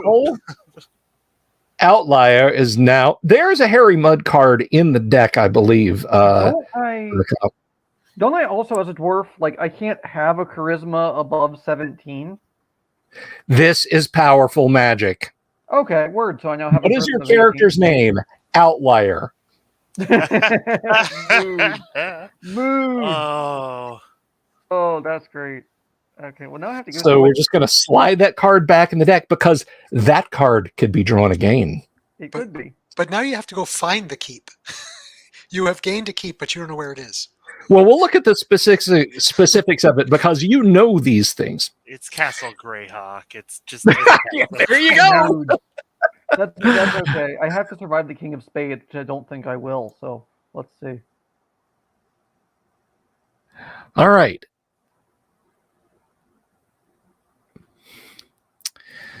So the Joker, this particular Joker, gain 10,000 experience point or 2 more draws from the deck. Oh, okay. I'll take. Well, my XP won't roll over, and I'm about to level up anyway. 2 more draws. 2 more draws. You know you want to. No, I'll take the XP because that'll be 5K each. Okay. Now, unfortunately, remember when I said, hey, one card could cancel out the other? Correct. King of Spades, ruin, immediate lose all wealth and real property. Yep. Easy come, easy go. But I still gain the XP. You still gain the XP. And Question. what does lose the wealth mean? Does he like suddenly become a pauper right there in front of us? Yes. Well, I only had 72 gold to begin with, so like that's fine. There you go. So His like, armor because property. His armor, that- his magic his magic gauntlets. Like, Yeah, I'm that's what I was curious, about like to as a ask player, about. And- from the GM. Not to be that guy, but he is technically holding the deck. No, nice try though. Dang it. But you do keep the charisma and wealth. Now let's look at the description. Let's be very exacting about this. No, that's fair. I'll go see what an 18 charisma gets me while I'm here. I have it's this mouse. I swear to God, super chat me for a new mouse. Chat. I paid for your chair. You did. Somebody else. I said chat, not you guys. Chat. He's down to a tunic. Okay, so ruin. When this plaque is drawn, every bit of money, Good. all gems, jewelry, and like previous and valuable treasure and art, Nope. and all real property and buildings thereon currently owned or lost forever. So 18,000 or 18 charisma and a keep. You're like, No, this deed appears hovering in front of you, and you're like, oh, and you turn over the next card, and it just vanishes in a. Damn real estate bubbles. Yeah, really. It's the U.S. housing market. Oh, boys. I've still got a deck of cards here. What does an 18 charisma get me? Not enough. Yeah. Well, a loyalty base of plus 40%. I draw 3. You draw 3? I draw 3. Well, You draw guys, 3. You guys are going Man. to save me having to identify this thing because you're all going to die. Would identifying One. really change anything? Oh, no. Man, It won't two fix your easily. stupidity. Yeah. 3. Yeah. All right, these are all going to be bad. It's going to be glorious. Lynx the Fighter has drawn Jack of Clubs, Jack of Spades, King of Clubs. I could have 15 followers. All right, here we go. Jack of Clubs. We're going to come back to that one. We're going to put Jack of Clubs over there. Jack of Spades. One of your henchmen turns against you. Uh-oh. It's Brilliant. probably Nerm or Leo, because I always leave them back here. Leo, you hear Steele leave Scabbard, and Leo says, I'm going to draw 3 cards. That's just like you, you greedy bastard. And I've had it with you. And he is going to be attacking in the next round. Abner backs away. it's employee issues. Just you take care of it. See, Ain't got nothing to do with me. Leo, come join my side. I don't think he's going to last much longer anyway. King of Clubs, body functions, but soul is trapped elsewhere. The Void. Oh, man. Oh, man. Come on, man. We needed you. And Jack of Clubs. It doesn't get better. No. The Skull. Defeat death or be forever destroyed. I think I have to fight 3 fights. You got to fight death. This is very thematic. You the picked Void. great cards that all fit together. Yeah, They yeah. do. A minor death has appeared. Your henchman is cackling and clapping his hands. Kill him! Kill him! Oh, no. All right. Well, can I even do anything as a comatose corpse? The character's body functions and he or she speaks like an automaton, but the psyche is trapped in a prison elsewhere. So yeah, your soul is trapped on another plane and you're basically kind of distantly viewing your body. So yeah, right in the middle of the room, black clad skeletal hands, not a pizza. I'm sorry. Giant I tried to get in the scythe game. I tried, people. lunges towards you. Roll initiative. Actually, no, I'm sorry. The minor death goes first. So let's Take see. one success away from me. Sorry, brother. Super chat $500. Yeah, I'll take all his cards away for a $500 super chat. I'll add more cards for a $200 super chat. Good ones. All right, what is your armor class? 2. 2. Okay. You stagger backwards as the scythe swings down and misses you. Oh, wow. I had to do it for the stars. Oh, I forgot to show the cards, but I shuffled them all back into the deck. That's all right. They were all terrible and had skulls on them. 2 were Spock and 1 was Kirk. Spock, you let me down. Of course they were a Spock. Spock. Emotionless destruction. All right. Do you want to attack back? Yeah, I guess I attack death. It's a minor death. Minor death. Oh boy. Petit-Mal. Hey, that's a 20 though for 5 damage. Okay, yeah, you pierce the you pierce the robe. Oh, let me. Dang it! You keep missing my page. Not that Abner wants to get involved, but just curious if anyone else can do anything to help him. It was very Abner-like. You can certainly try. You can certainly try. You can hold Leo back, so I only have to fight one of them at a time. Yeah. Leo's yelling, "Go death!" He boos and like throws like scraps of food from the longhouse table at you. Boo! Boo! Cut Death. out your pay, Leo. Death. Can I like, I don't know, knock Leo out on his behalf? You certainly can. You may attack Leo. Word. Okay. So I'm sorry. You rolled a 20, correct? Yes. Magic weapon, exceptional strength. Magic weapon, I don't have exceptional strength though. What is the plus on the weapon? Oh, +2. All right. Well, yeah, that will hit him. And it's 5 total, right? Yes, yeah. Okay, he strikes back at you in the next round. That will hit 32 damage.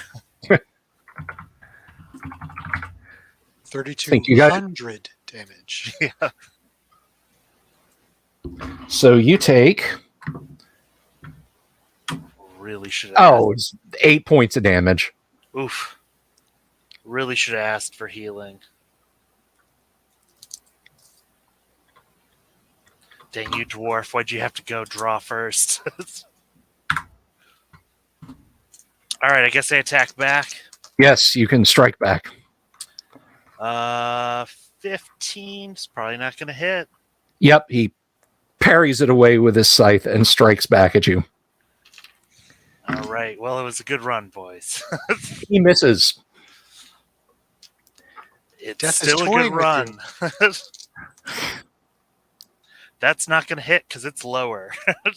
Okay. All right, he lunges at you again with a scythe and still misses. Good Lord. Hey, 19 for 3 damage. Come on, dice. Getting a different D8. 19, huh? And it's +2 weapon? +2. Yeah, he bats it away. Oh. All right, come on. See if I can get another 20 before I die. All right, your armor class is what again? It's 2. It is magical, though. I need to get you guys a spreadsheet for you guys over here. I've been meaning to do that. Let's see.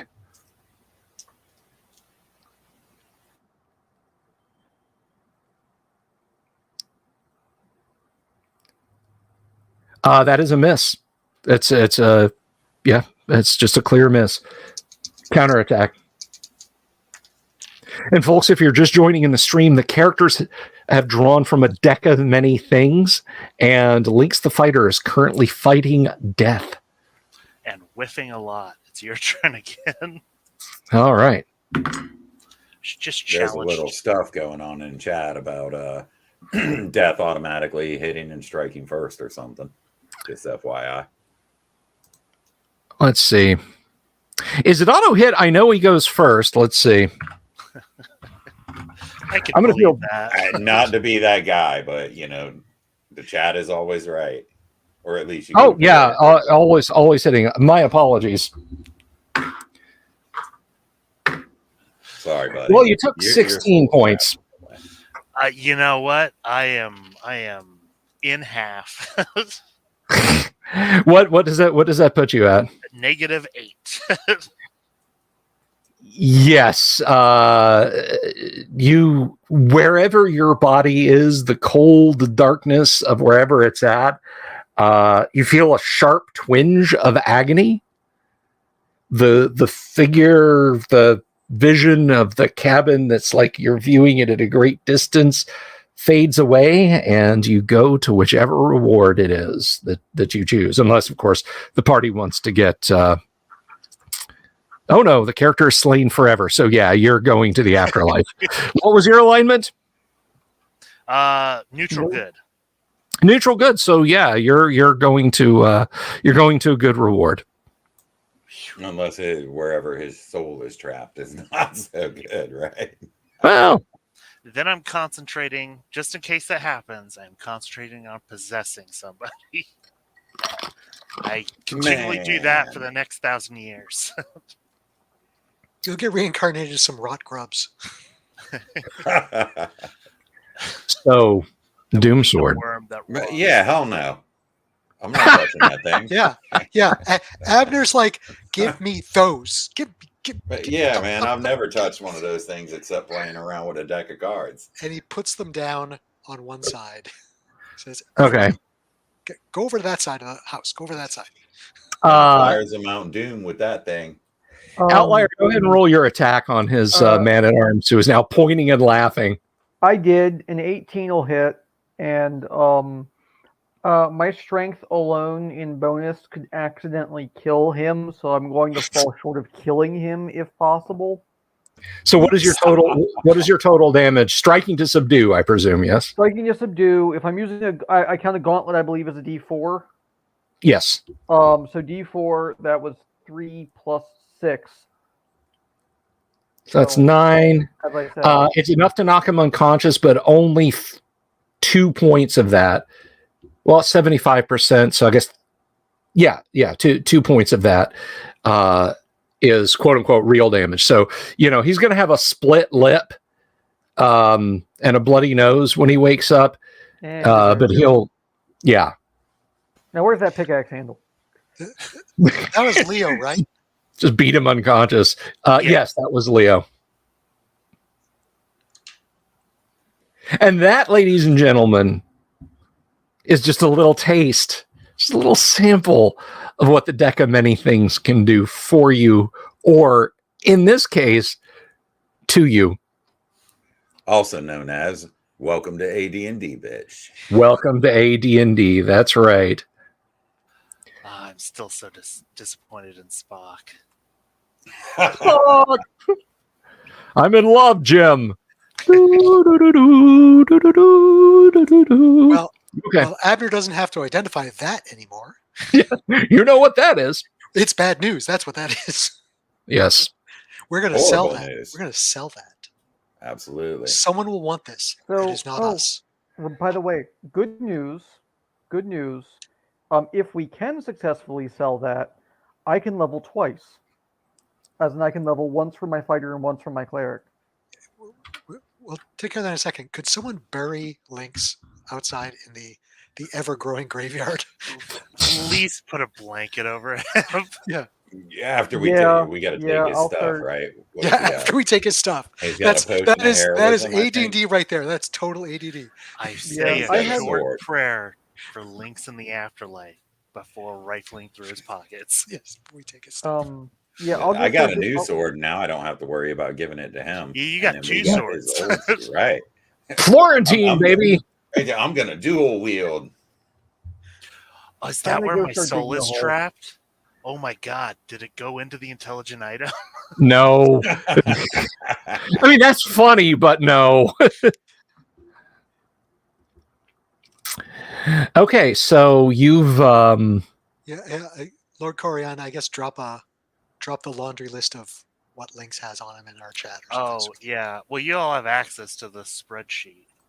But, yeah, if I remember here it is the exists, spreadsheet. sure. Yeah, I forgot about that. Right. Thank Well, it's you. in the chat now, so you should be able to get Awesome. in there. But no, seriously, I'll go start digging a hole for Lynx whilst people who can identify things will identify things. Deck of cards, bad news. Identified. identify. That's a bummer. Sorry, little Logan's Run joke there. Hey, anyone can identify an object. Yeah. I guess I can cast. Read the scroll of identify for the sword that we found. All right. Which I think is going to almost knock me out because it's going to reduce my con. Oh, actually, I won't be knocked out, but I'll be very ill for my con being reduced by 8. Okay. So read the scroll on the sword, which I think Turgo has. So Turgo, give me the sword for a second. All right. I know it's Assuming not the cursed sword 'cause you're lets fine. me- right. Yeah, assuming the sword If lets you me can give hand it to over. you.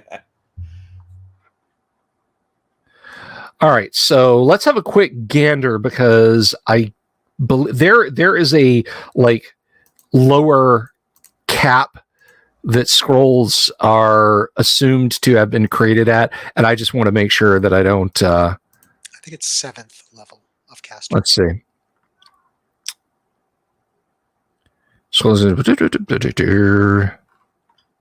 Spell level of scrolls.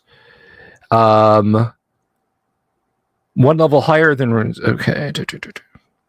So this is a first level spell. So it is at 7th level. So you're going to get 15% base, 5% for additional level, 35. You've got a 50-50 chance. And the duration being at 7th level gives you a couple of segments. It has literally just been hours since you found that. So you have got a chance. You've got a chance to actually do this without having to get a sage. So, do you want to roll the percentage dice, or do you want me to roll the percentage dice? You do it so I can blame you when it fails. Ah, good man. Smart thinking. No need. You have identified this weapon. So what you have is on the other PC. So hang on just a second and let me grab that real quick, okay? Yep. So thief, are we giving the thief the magic sword then? He had been using it. Okay. So And we're well, just no, just sorry. identifying. I meant the other magic sword. Wait until I figure out what this sword does. This could be the magic sword of coolness, as opposed to Lynx's magic sword of Counting accounting. money. This is which- the magic sword of Turgo. See, because it hasn't killed me yet, so the other one can go wherever. Yet. Counting money counting's cool. Yeah. Man, Lynx. Lord Corion, what's up, man? Yeah. Oh man, Thank you I all for your had to patience. draw from the deck, so I And knew then- I and was then- gonna. Next I character know. has a mortal fear of any deck of cards. That was He's an rough. For some odd reason. anti-gambler. All right. Now you do have the time. Is there anything else you wish to divine? Any other unknown magic items? You have a moment. We did have 3 potions. You Two of did which have. were- 2 of which I think were identical. So, There was that armor as well. what armor? The armor that Lynx just died in. Yes, I know but it that was magic- a long time ago. Yeah. Oh, Identifying that will require more wealth than you can imagine. we had found on the shaman there was 2 then you have potions, 3 potions. and 3 then potions. on somebody else, another hobgoblin, there was another potion. Correct. Yes. Or that's what I had written down. Okay, what you have, and I will mail this to you, Thank you. or I will put this in the chat later. This is for Turgo. Is a +3/+6 frost brand. Oh, It acts as a ring of fire resistance, 50% chance of extinguishing fires in a 10-foot radius, including wall of fire, etc., but not fireball, meteor, swarm, or flame strike. It is, you immediately know. What? By the way, what is Abner's what is Abner's alignment, please? He is neutral, good with a good slightly in parens. Okay, that's fine. It is chaotic neutral. So Abner does not take 26 points of damage. That's good. I'm sorry, 23 points of damage. So,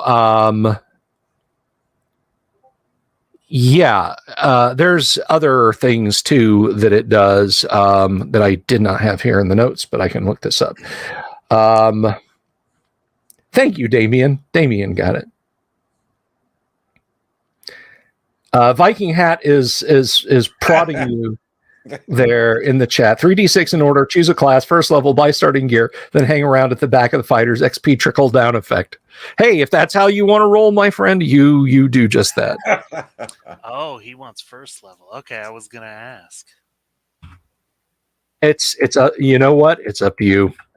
he wants 3d6 down the line too. Yeah. It is the manly way to play. Okay, so it does not shed any light except when the air temperature is below 0 degrees Fahrenheit. And then it is, as I said, that was the other thing. So now you just need the flame tongue to dual wield with it. That's a quite an impressive sword. It reminds me of when I got Frog Rock back in the Temple of Elemental Evil days. That was a blade. That was a blade Yeah, for Iraq. that was 25 years ago for me. And now your attacks and damage are as good as mine. So you can't miss anything. Also- yeah, my armor class blows. Also, the fire resistance is good because he keeps getting lit on fire by traps. True. So You're good. Also, the sword is it is intelligent, very strong-willed. It Of course detects it is. gems and what kind in 5-foot radius underground or 5 yards above ground. A little bit more useful than locate plants.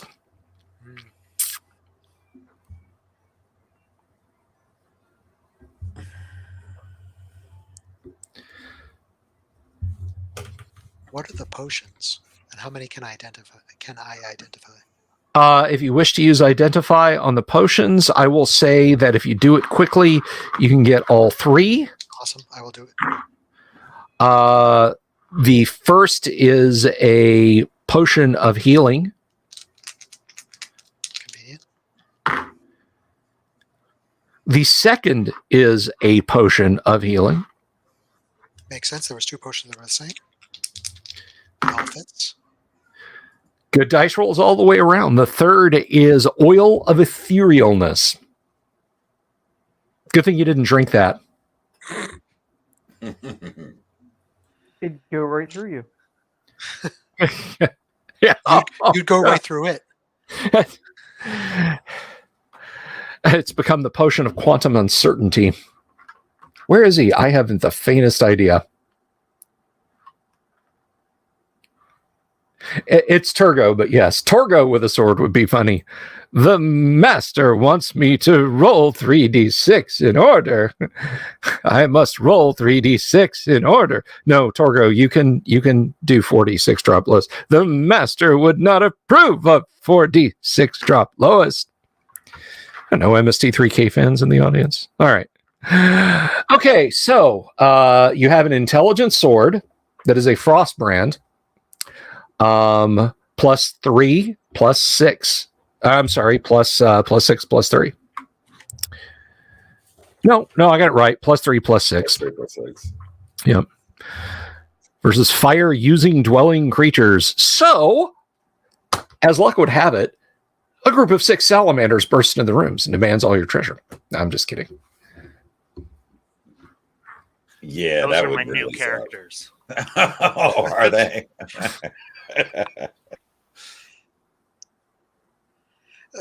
Lord Corian, was Lynx's armor also magical?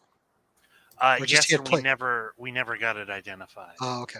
Yeah. So And it's man-sized, so I can't use it. Let's give it to the next random hobo that shows up and wants to join our party. no, Or I could give it to sell one of my hirelings. Hell no. Well, I'm We rolling need 3d6 the straight dev. down, so we'll see. Are you really? Yeah.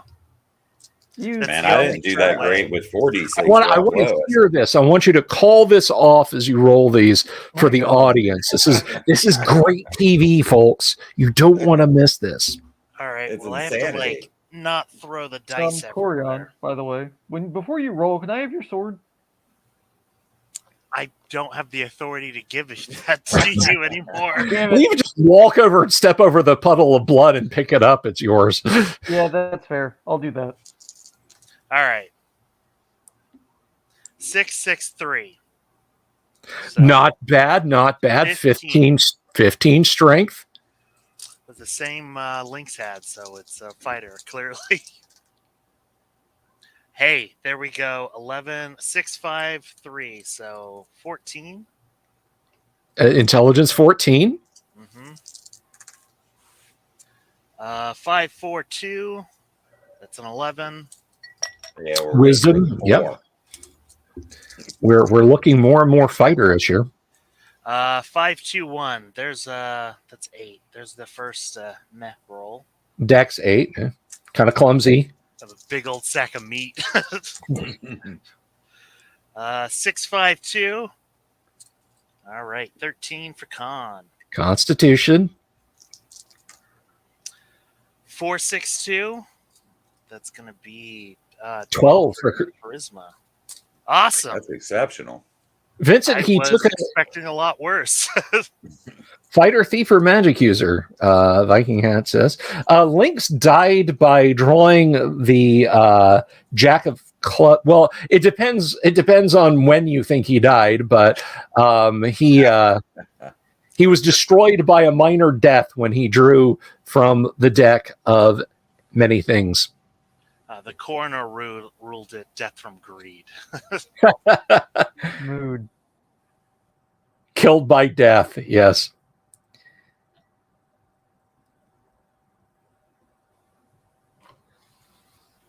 So I believe that identify knocks my constitution down by 8 temporarily. So Abner kind of just sort of collapses onto a cot, and he's like, "Okay, don't touch the deck. I'm going to take a nap. Quick, take his robes. Somebody's got to touch the deck. Abner will be asleep as long as he's not injured. He's fine with whatever happens out there. What if we took Abner's hand and had him draw from the deck? That counted as a draw. No proxy draws, no building a primitive robot, no training a monkey to do it. No. If you wish a card to be drawn, even if you use some other provenance, some other mechanism, blow on it from across the room, gust of wind, unseen servant, it is the same as if you drew the card. I just now imagined a monkey being trained to draw the card, drawing out the King of Spades. No, not King of Spades, the King of Hearts. He gets a monkey with an 18 charisma and a keep. Mm-hmm. Yep. That's the Monkey King. It's actually basically the Jungle Book, the orangutan. That is it. I'm the king of the swingers, oh, the jungle VIP. God, I love Louis. That's a fun one. That is a fun one. I was thinking, if you want to go a bit more modern, you can make it Monkey from Dial M for Monkey in Dexter's Lab. Great show. No, We're I'm not not gonna told by lie. hands, It's but by tempting to desire. draw one Ooh. card. Nice. Oh, you're going to draw one card? No, I just said it was tempting. I'm not Oh, gonna okay. lie. I didn't know how tempted you were. But you know what I'm they say. quite tempted, but probably not enough. You know what they say. You pay to see the cards. You pay to see the cards. Indeed. He was 4th level, Vincent. Robert Phillips wants to know if he can be a ranger. No, he cannot. His dex is too low. Oh God, who was that guy in town that wanted curios from the keep? I'm pretty sure this would count. That was Robilar. I will definitely be going to him to see about selling this. He would probably recognize it, and it would be. It's not so much a Wow, curio. that's a really important artifact. You didn't draw from it, did you? No, I did not draw from it. Here. A deadly little toy. Quite amusing. Yeah, exactly. I'm going to sneak this into Mordenkainen's cupboard. Thank you very much. Here's the money. We'll use it on Tuesdays for poker night. It'll be great. Yeah. That's actually what caused the reign of colorless fire. Mordenkainen was playing poker with a deck of many things. It couldn't affect him, but it had to do something awful. All right, so well, I guess let's go find a new chief replacement. With all due seriousness, though, if nobody has any objections, I think we should sell the deck. I take the sword. We keep the armor for the next schmuck that shows up that's not a level 0 henchman, and we go from there. You can use a longsword. I'm a fighter. Okay, fair enough. Yeah, I agree. I Turgo. think yeah. Go ahead. Oil of Etherealness. I believe you had one of these already. It seemed to be useful. Yeah, I had something similar. Yeah. However, this is Potion of Gaseous Form. That's right. But Right. but anyways, it could be this would useful. be quite useful. Potions of healing. I can hold on to them, but I'm usually never in the area where they could be most used. Are they regular healing or greater? I missed that. Just healing, just the usual everyday They're healing. they're just potions of healing. Okay. I'll take one of them. I still have a potion of greater healing on me, by the way. Oh, then what you were complaining about with the Lamassu? You should have just Well, taken that. easy. Do you know how much these suckers cost? Remember, I'm a dwarf at my core. I'm a miser at my core. Okay, so you're taking one outlier, and I'll hold on to the other one.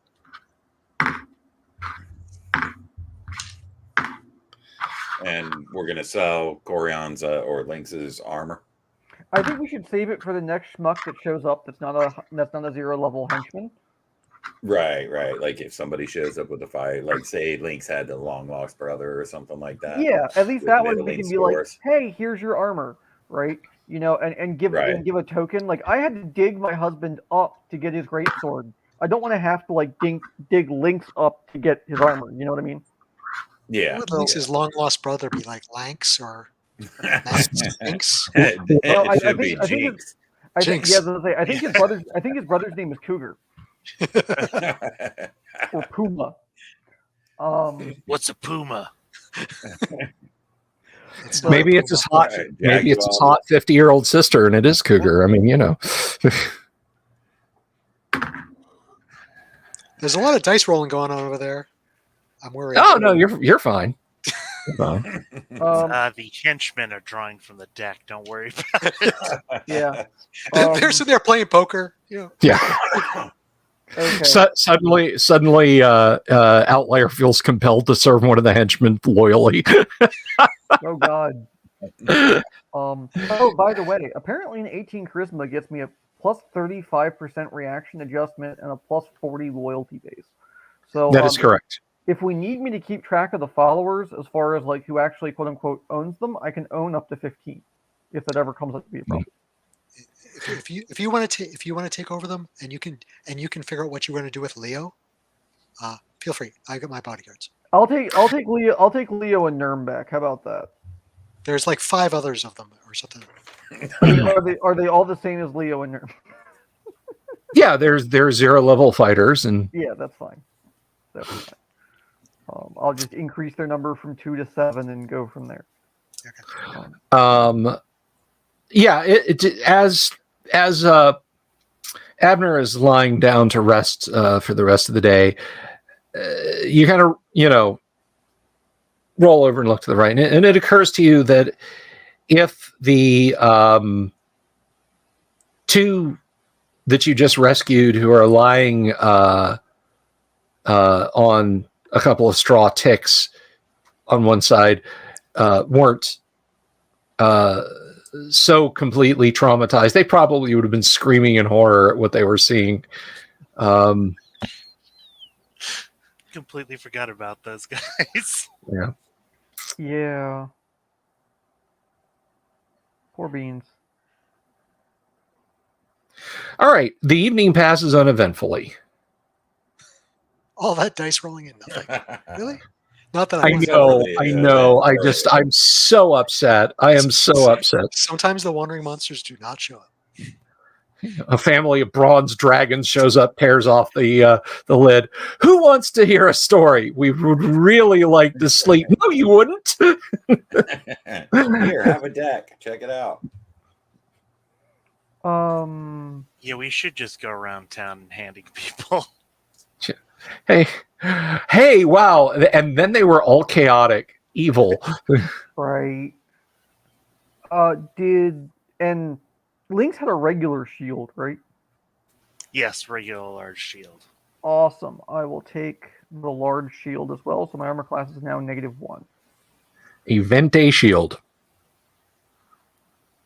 I have a grande instead. It is a grande shield. Sorry. Viking hat reminds you to clean the viscera off of the armor before you pass it on. Never. Takes a lot of guts to wear that armor like that. I was thinking more like a sourdough starter. You have to keep it going. Like the Tupperware container full of spaghetti sauce. You just keep putting more extra spaghetti sauce in.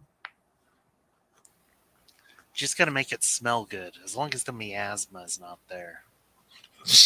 That's a protective miasma. Jack Photon says, a few years ago, I came upon a road out by Joshua Tree National Park called Viscera Springs Road. I love it. I love it.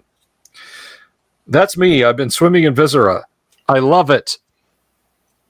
Little Naked Gun reference for you guys there. Okay. So the next day comes. I'm sorry. Yeah. Yep. The next day comes, and you break house. These 2, the man and the woman that you've rescued, I don't want to belabor the point. We like to keep things light, but you literally have to tell them, go stand over there, sit down, stand back up. Mm-hmm. They're hurt. Outlier. When we get back to the Greyhawk City, would you know of any place, any temples to a healing god or goddess that would help with these people? There are houses of healing that will be taken that their duty, let's put it this way, is to care for them. So we'll handle that then. We should probably go back to the city. Yeah, we need to go back there anyway, so let's do that. On the road back, I have to step away real quick. So on the road back, do what I would do. Which is mainly hit things. Okay. Being NPCs. Your entire trip back to the city of Greyhawk is wholly uneventful. Yay! I rolled 12 d10 for the days you would spend traveling through the marshes near Castle Greyhawk, and then 3d12 for across the plains back to the city of Greyhawk. Not a single one did I roll. So you return to the city of Greyhawk.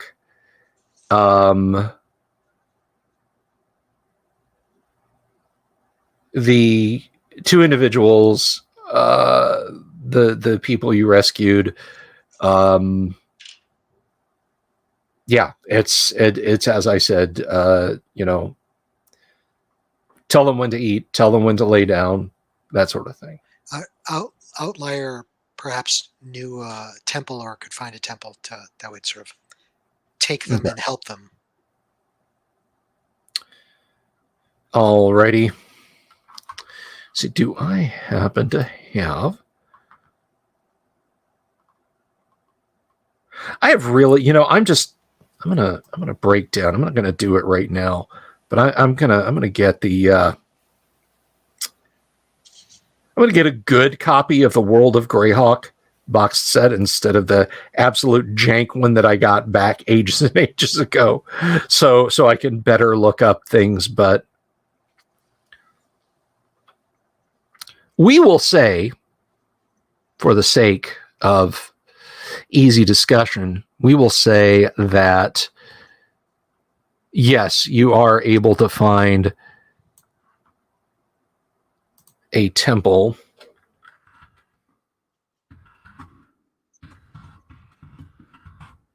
that will let's see,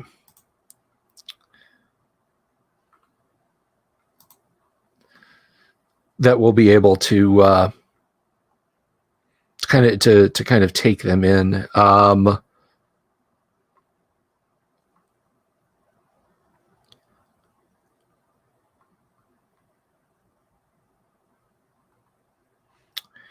Let's see.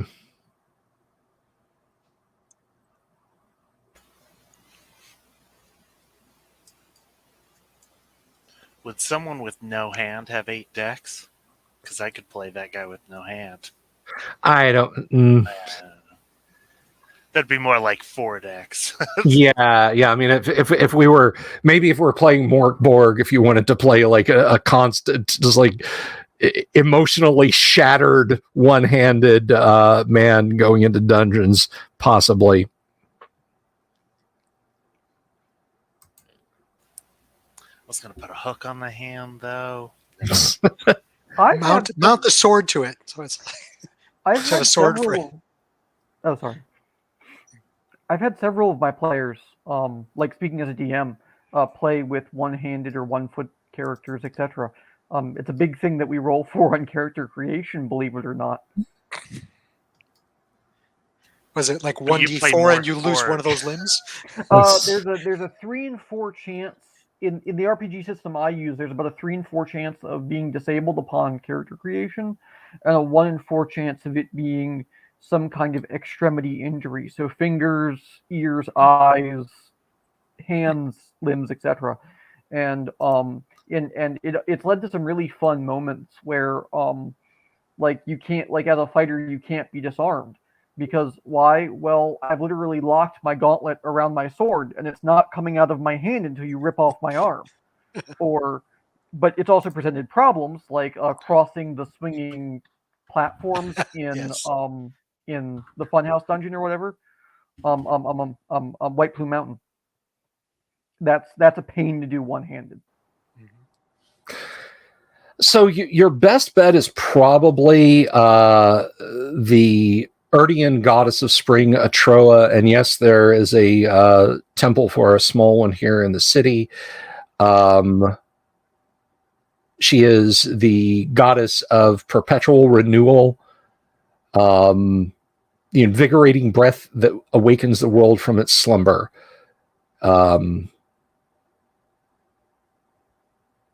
So you think perhaps that might do. Okay.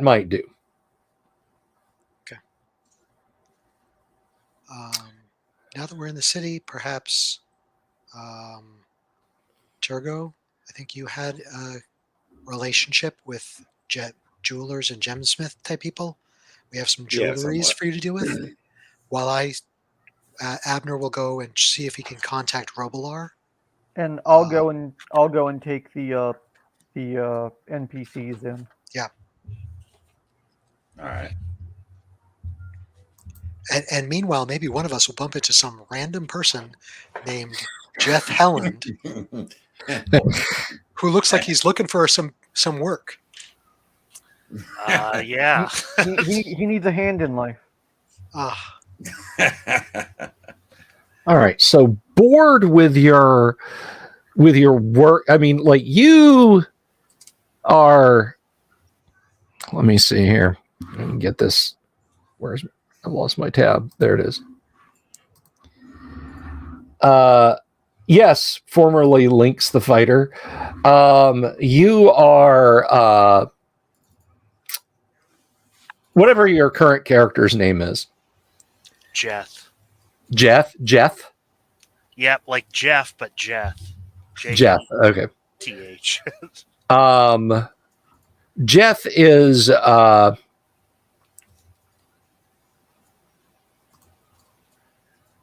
as of late you've been working. I mean, you finished your time in the peasant levies. You're a veteran of a few different campaigns. So you're now no longer a 1 to 7 hit point guy. Did you roll up your hit points yet? I have not yet, and You have I'd like not. to blame you for them. So. Oh, excellent! Yes, 7. You start with 7 hit points. That's not bad. That's not bad at all. So, Jeff, the work that you found to do currently in the city of Greyhawk is you're working security at a lapidary when in walks this disreputable looking fellow. And by the way, Turgo, your sword is like, gems over there, gems over there, gems over there, gems over there, gems over there, gems over there, gems over there, gems over there, gems over there. And it's rattling off this just like nonstop in your head of everything that it's, lapis lazuli, cut in opera, teardrop diamond, starburst price barrel. Japan. But yeah, it literally is like not shutting up about all the gems. Of course not. And it's in your head. Like you're trying to carry on a conversation. You ever, like, you're at a friend's house when your kid was real small. Dad, can we go? Can we go? Dad, can we go? It's that. I'm like that every day. Well, there you go. Real life. So yeah. I got you. So yeah, this guy is the most ridiculous looking fellow you have seen thus far. He's travel stained clothes, mud on his boots, but the jeweler greets him like a long lost nephew who he pays at least 80% of his of his net value to. Yes, come, please, sit, you boy. And he snaps his fingers at you, Jeff. Go, bring a pot of tea. All right. So hard to get good help these days. So what have you brought? To stab people. I hired you to do as you are told.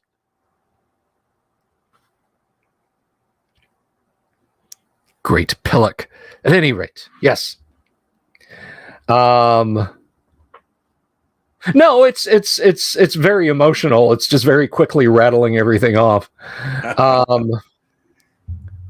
Yeah, it's emotive and has an affect to it.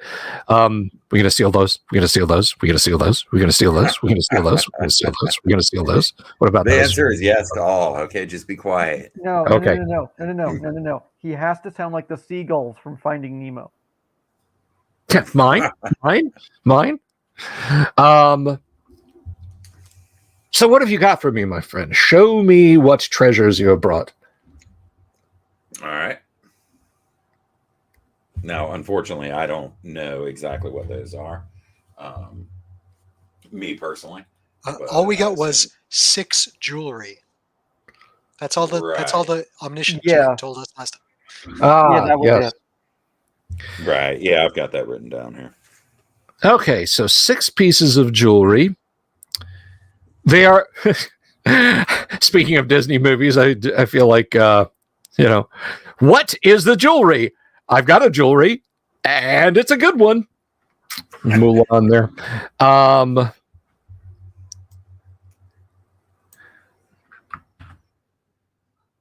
See.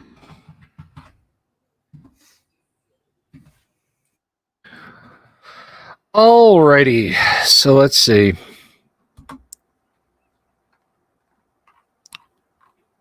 So you have 6 pieces of jewelry, and I will dice it up. He's kind of examining it.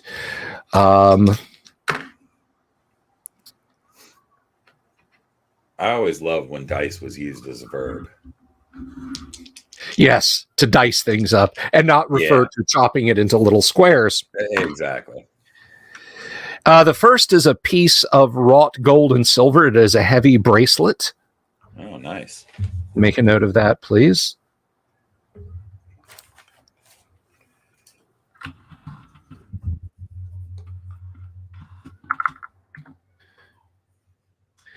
The second. Good God. The second is a platinum studded tiara. Abner will take that one. I'm sorry, a gem studded tiara of platinum.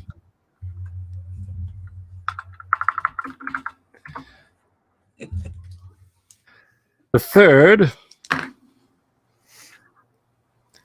is a matching bracelet with the other one. Although it's carved much nicer. You think perhaps it was stored a little bit better. It's a little less beaten up.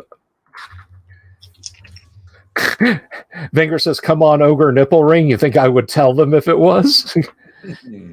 The ring seems adjustable, like you could, like it would fit your index finger or your middle finger.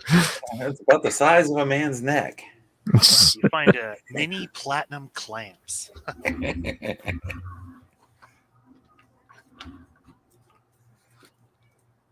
Now you find a 3-foot long chain with a 3-foot long silver chain with a clamp at each end. All right. Okay. The second is, or I'm sorry, the fourth one. Let's see. Is a a gem studded golden belt.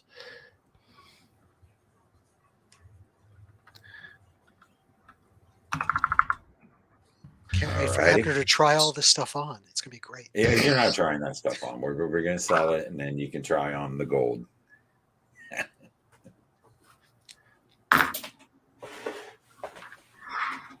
You know, if Abner had the ability to take selfies, he would do it. He'll have to develop a spell to do that. You know Abner's already working on that spell, right? That was how he graduated Wizard College. That was what his dissertation was on. All right. That's 1, 2, 3, 4, 5. The next is a silver chased ivory cup.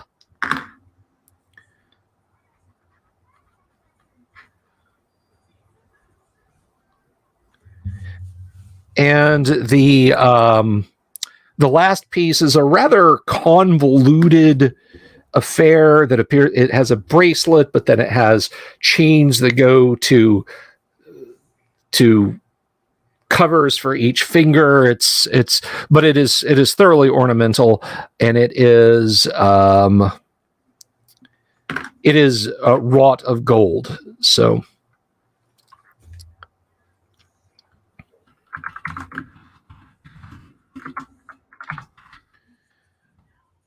And so he's oohing and eyeing. Oh, these most interesting pieces. I find it to be quite yes, interesting as well. indeed. Is, did you one of us find finds them he more? gives you kind of a knowing wink. Did you find these in the usual place? Of course I did. Of course.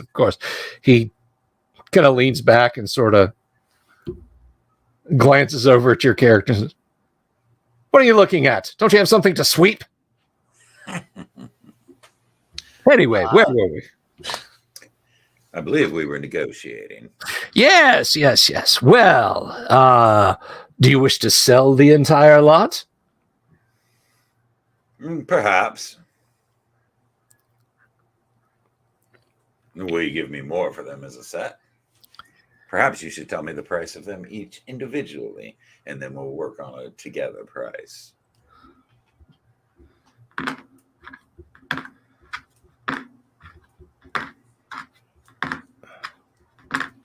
Okay, just had to check real quick there for any potential increases. Well, my friend, of course, you know I vastly prefer your custom. And these pieces, I think, this one will require a little bit of work. But I could possibly... Let me see. And he picks up an abacus made of silver and gold and starts clicking the beads back and forth.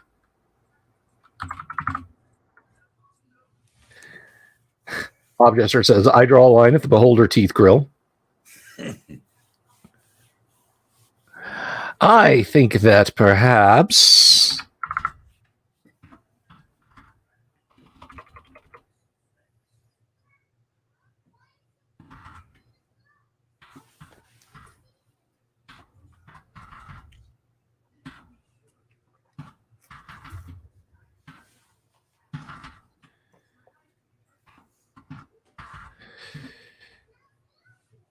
What do you say?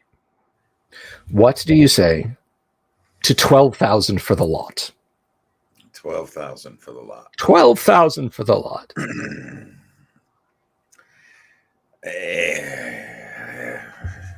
I was thinking closer to 14.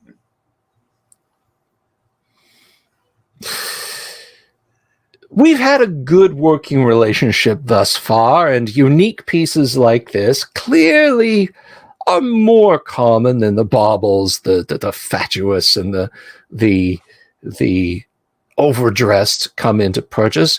What do you say to 13,000? It would save me from having to take them up to the road to the other merchant I know. I prefer, of course, to do business with you. And your custom, I appreciate. Fair enough. You've never done us wrong, and I trust you will never do us wrong in the future. Excellent, excellent, of course. What are you standing there for, you idiot? Bring wine. We've concluded a major business deal. That was at Lynx. Seems all right to me. Okay, so he opens a drawer that is far too small to contain all of this and rakes it into it, and you hear it softly clunking somewhere below, and then closes the drawer and produces from one of his many fine pockets in his jacket basically a a check. You essentially will take it to the central loan bank of Greyhawk, and they will transfer the gold. And you've done business with them like this before, so Right. all right. Hopefully that was good for Abner and Outlier. You guys good with that? Cool. So, Lynx, you just saw this motley fellow come in and lay out more money than you have ever seen, ever. And I want some of that money. Hey, friend, where did you get that? I am so sorry. He hate stares you. Well. This is like, you know, as he's on the way out or whatever, or something. Yeah. Well, I know that his first mistake was calling me friend. But I could be. Do you want me to take this guy off your hands or something? Well, to be quite frank, are you in need of a valet or a manservant or something like that? Well, I can see strength in his shoulders. I can Is swing he a trained sword, as a sir. warrior, perhaps? Well, he's of no use to me. He's a layabout who leans on the counter constantly. If you wish to hire him, that's your It does business. seem that way, doesn't it? Yes, well. Good luck in your future endeavors, Jeff. And you too, Jim. And you will give him for free. Beautiful. Oh, I hold no Jeff. writ over him. He's not an indentured servant of any kind. I see. Oh no, I do this for room and board. You're a smart one, huh? Smart Alec. All right. While all makes this two of is us. going on, Outlier, have you did you convey the unfortunates to the Temple of Atroa? Yes, I will. I will handle. I will handle their care, steer them in the right direction, wall up anyone that doesn't get out of the way fast enough. That kind of thing. Okay. The priestess. Well, we'll have a quick gander. No, nothing untowards happens to you or to Turgo as they're going about their business there.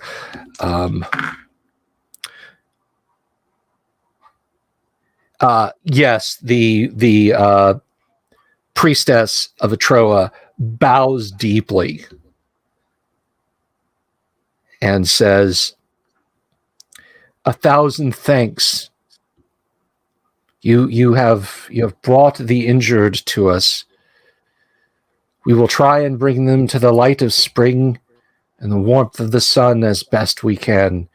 You are most noble in our eyes. We can heal the flesh, but not the mind.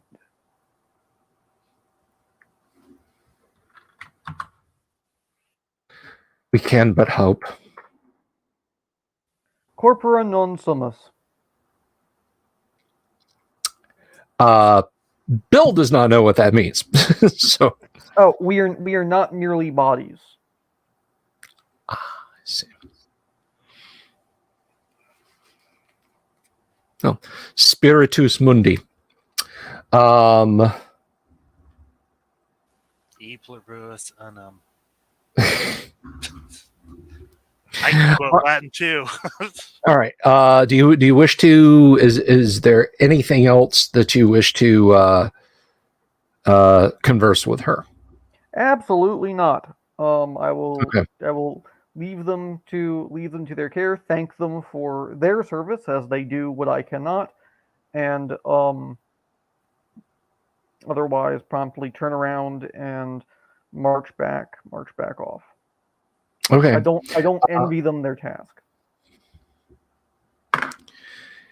Okay. Mark, what is Abner doing? What is Abner doing in the city of Greyhawn? He wants to find Robilar. Two places that he has met Robilar was in the Green Dragon Tavern. Inn. Yes, the And Green also, Dragon Inn. Also, there was a curio shop that he met Rabelar in one time. Maybe that guy. So between the bartender and the Green Dragon and this curio shop owner, maybe they've seen him around. He's trying to Okay. contact Rabelar. The innkeep at the Green Dragon says, well, yes, he favors shops that sell outre and interesting curios and fetishes and such. You might find him there. Yeah, we'll follow that lead. Try to find him. Right. And let the bartender know if Rabelar comes by to have him contact me in such and such place wherever I'm staying, and give the guy like a gold piece or two. Oh wow, yeah, okay. Make sure that sticks. It definitely sticks. Yes, so you go to the Greyhawk curio shop where you bumped into Rabelar before, and as chance would have it, he's there trying on fancy hats. Excellent. Rabelar, it's wonderful to have met you, and that hat looks fantastic, by the way. Oh well, thank you, and I can see by your own disposition that you've just come back from somewhere. You're preparing to go somewhere. I am also. You had said that you were interested in curios from the castle. I am. I have such a thing that oh, really? I want you to talk to you about. Perhaps somewhere in private. Of course. Ernest, please. May we?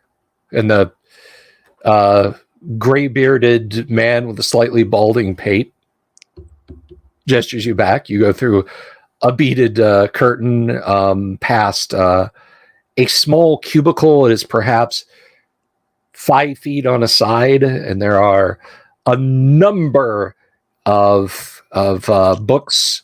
Some are facing out, some are spine in. The ones that are facing out have lovingly detailed hand-painted covers depicting people in the midst of the most lurid acts you can imagine.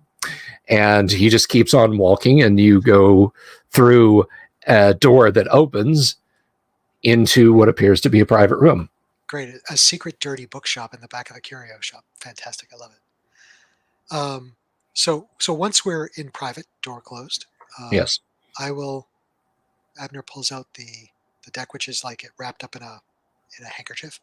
And he says, I'm not sure if you will want this, but I want to make sure it is dealt with. Puts it down, opens it up to show the box and the placards. A deck of plank. It has caused a great problem. Yes. Is that what I think that is? It appears so. We lost one of our people from a bad draw. I am quite sorry. That is. But perhaps you know someone who might be interested. Zagig, you old prankster, wherever you are. Well, I tell you what. This is just of the mind that I was keeping. And I must thank you for not trying to trick me with it. I did draw from one of these once. Netted myself a nice castle. And then I had to dispatch a fellow who showed up about yay tall, scythe, black robes. Abner starts repeating, yeah, we saw that one. Ah, I see. And he's probably, and he taps his gauntleted finger on the deck. He's probably still right in here. Well, old Rabelar can put these to use. I'm certain I can find something to do with them. This is quite the curio you found, I must admit. So, what did you want for it? 150,000. Mark has not looked at the book, so I have no idea how much it's worth. Uh, Yeah, I'm not going to. And Abner has no comprehension of what he knows it's worth lots, but he's like 100,000 gold. I don't know. You clearly don't know. He claps you on your shoulder and says, Abner, I can see you're a man with of a singular sense of humor, much like myself. He's like, I'll trade you this hat. Yeah, I'll take a hat. No. You couldn't get Rob on here to play him?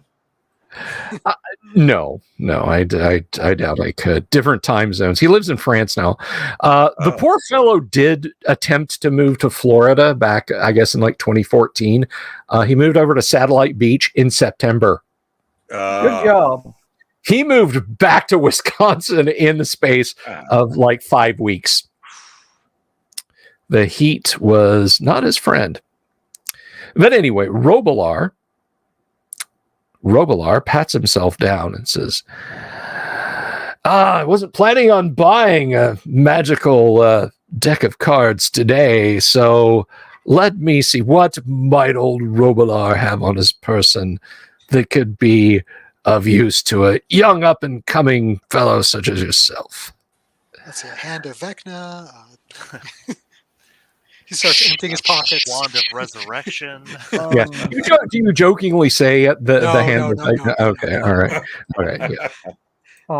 That's Mark being an idiot. Enough to let me level. All right. What do you think? And he pulls out a simple golden loop from his pocket. What do you think of that, good wizard? I think you'll find that when it comes to matters of deflecting a spell, avoiding the ill effects of poison, leaning away from an errant or not sword blow, that it might give you that edge that could help you out a bit. It is a ring of protection. That is wonderful, but the deck seems to be even more than that. Perhaps, and Abner kind of takes the deck and starts sliding it backwards. Perhaps you don't. Oh no, the deck's in his pocket. Oh, he picked the deck up and put it in his pocket. Oh, nice. Abner screwed up. That's fine. It seems like it might be worth a bit more than this. Not that I'm complaining. Not that you're. Oh, I didn't take it as a complaint, Abner. I didn't take it as a complaint at all. And he pats his hands on your shoulders. This is a man of 1875 strength, and you're feeling every gentle application of it right now. So, a ring of protection. And what else did you have in mind? You have my eternal gratitude. Strokes his black beard. And a hat. Yeah, a ring of protection and a hat. If a hat you wish. Free training for everyone for eternity.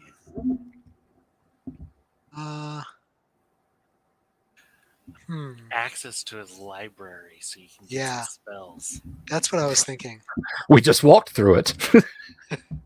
Those are the special spells. Yeah. Robilar is not a magic user, by the way. Yeah, he's not. Oh, whoops. Yeah. So what else I want to learn all your spells. Done. Yeah, I know. Have a nice day. I was about to say that, then I'm like, wait a second, that's a different person. That's Robilar. What else might Robilar have that would be of assistance here? Come, young man. My patience wears thin. +3 elven chain. Do you have any magical clothing, like robes or cloaks? I'm afraid not. The only wearable items I have, that I'm willing to part with, and he taps the ring in your outstretched palm, is just there. Not to be too mercenary or mercantile, but perhaps that and, say, 5,000 gold.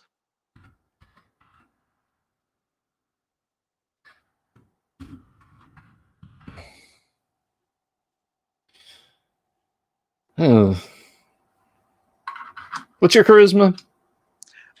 His charisma is 14. Yeah, he just gives you a dead eye on that one. Wait, Okay. you serious? 10,000? He reaches back in his cloak and like decks back in your hand and rings out. Okay. I don't mean to did not mean to insult. We'll go with the original arrangement that you offered. Very well.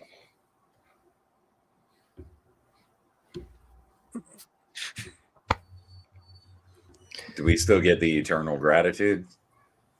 At least for me, yeah. Okay, so I hope at least it's more than a +1. you have a ring of protection +1. Yeah.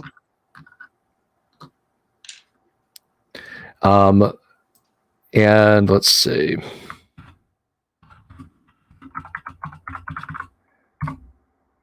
To be fair, I'm just going to say, don't look up the values, but it is literally an exact trade in gold. Oh. So you didn't get shafted too hard. Really? Interesting. The ability to summon something with a scythe really drags that value down. Yeah, I guess, but really. But it's fun at parties and stuff, so you know. All right. So, does Abner have any actual magic protection? He has the magic protection of his pseudo dragon. Okay. So the ring will raise your armor class by 1. Okay. Which I think it's currently at 10. 8. 8. Okay. So 8, it becomes 7, and that is a +1 on all saving throws. Sweet.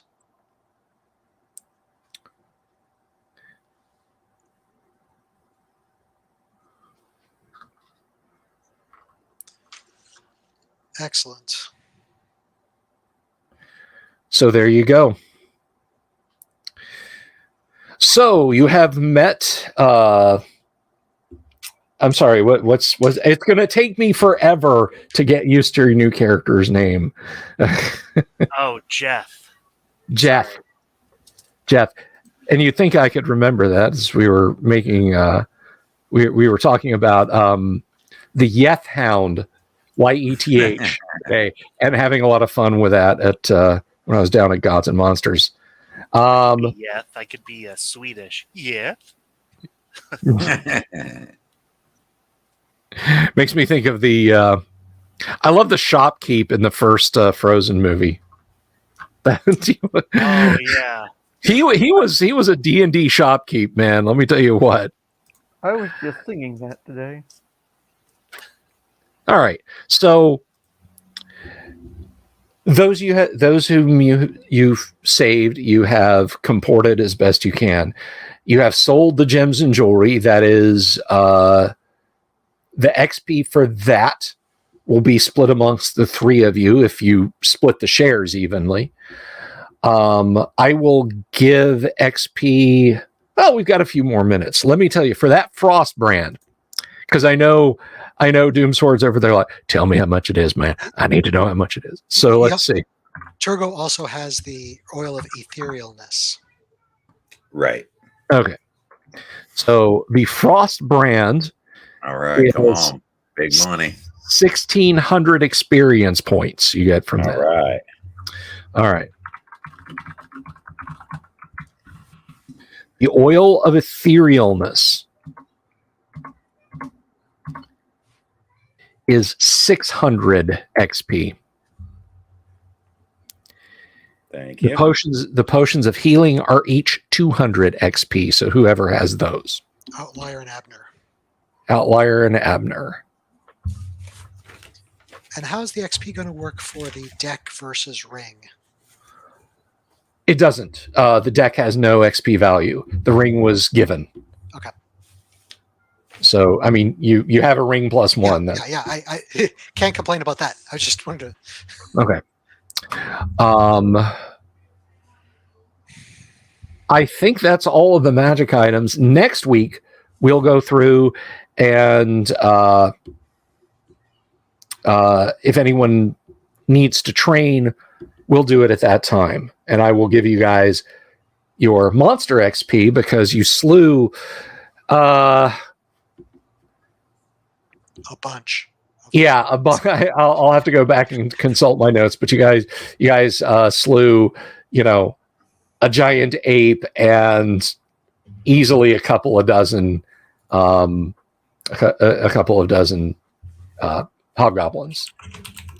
which is really chicken feed when you think about the amount of treasure you hauled out of here, right?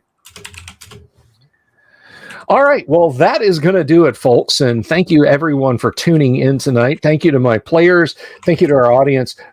Thank you, Lord Corion, for the super. That's always a lot of fun. I appreciate it. Who knows? Maybe YouTube will let me have it someday. Yeah, well, if all you got to do to die is send a super chat. Yeah. How did I get the worst outcome of this whole game? I believe it involved you drawing a deck from the deck. Perhaps you shouldn't have done that. Got it. My next character draws from the deck. So we will all be back tomorrow night when Kyle will be running Traveler. So that's going to be a lot of fun. We're going to be playing some Traveler tomorrow night. That is, by the way, original edition Traveler right there, folks. Thursday night, we will dive more into that rare C1 Lost Tamochan. And Friday night, we will continue the Lost Tamochan journey and also play some first edition Gamma World. So from everybody here at Delver's Dungeons Central, thank you all for tuning in tonight. Damien says he's amazed it didn't end in a TPK.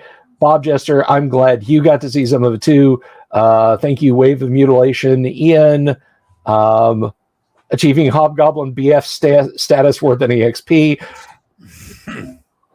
We don't do that here. Jack Photon says the deck would be worth a +5 ring. Well, Robilar had on him what he had on him. So you guys have a wonderful evening, and we'll see you next time. Peace. Toodles.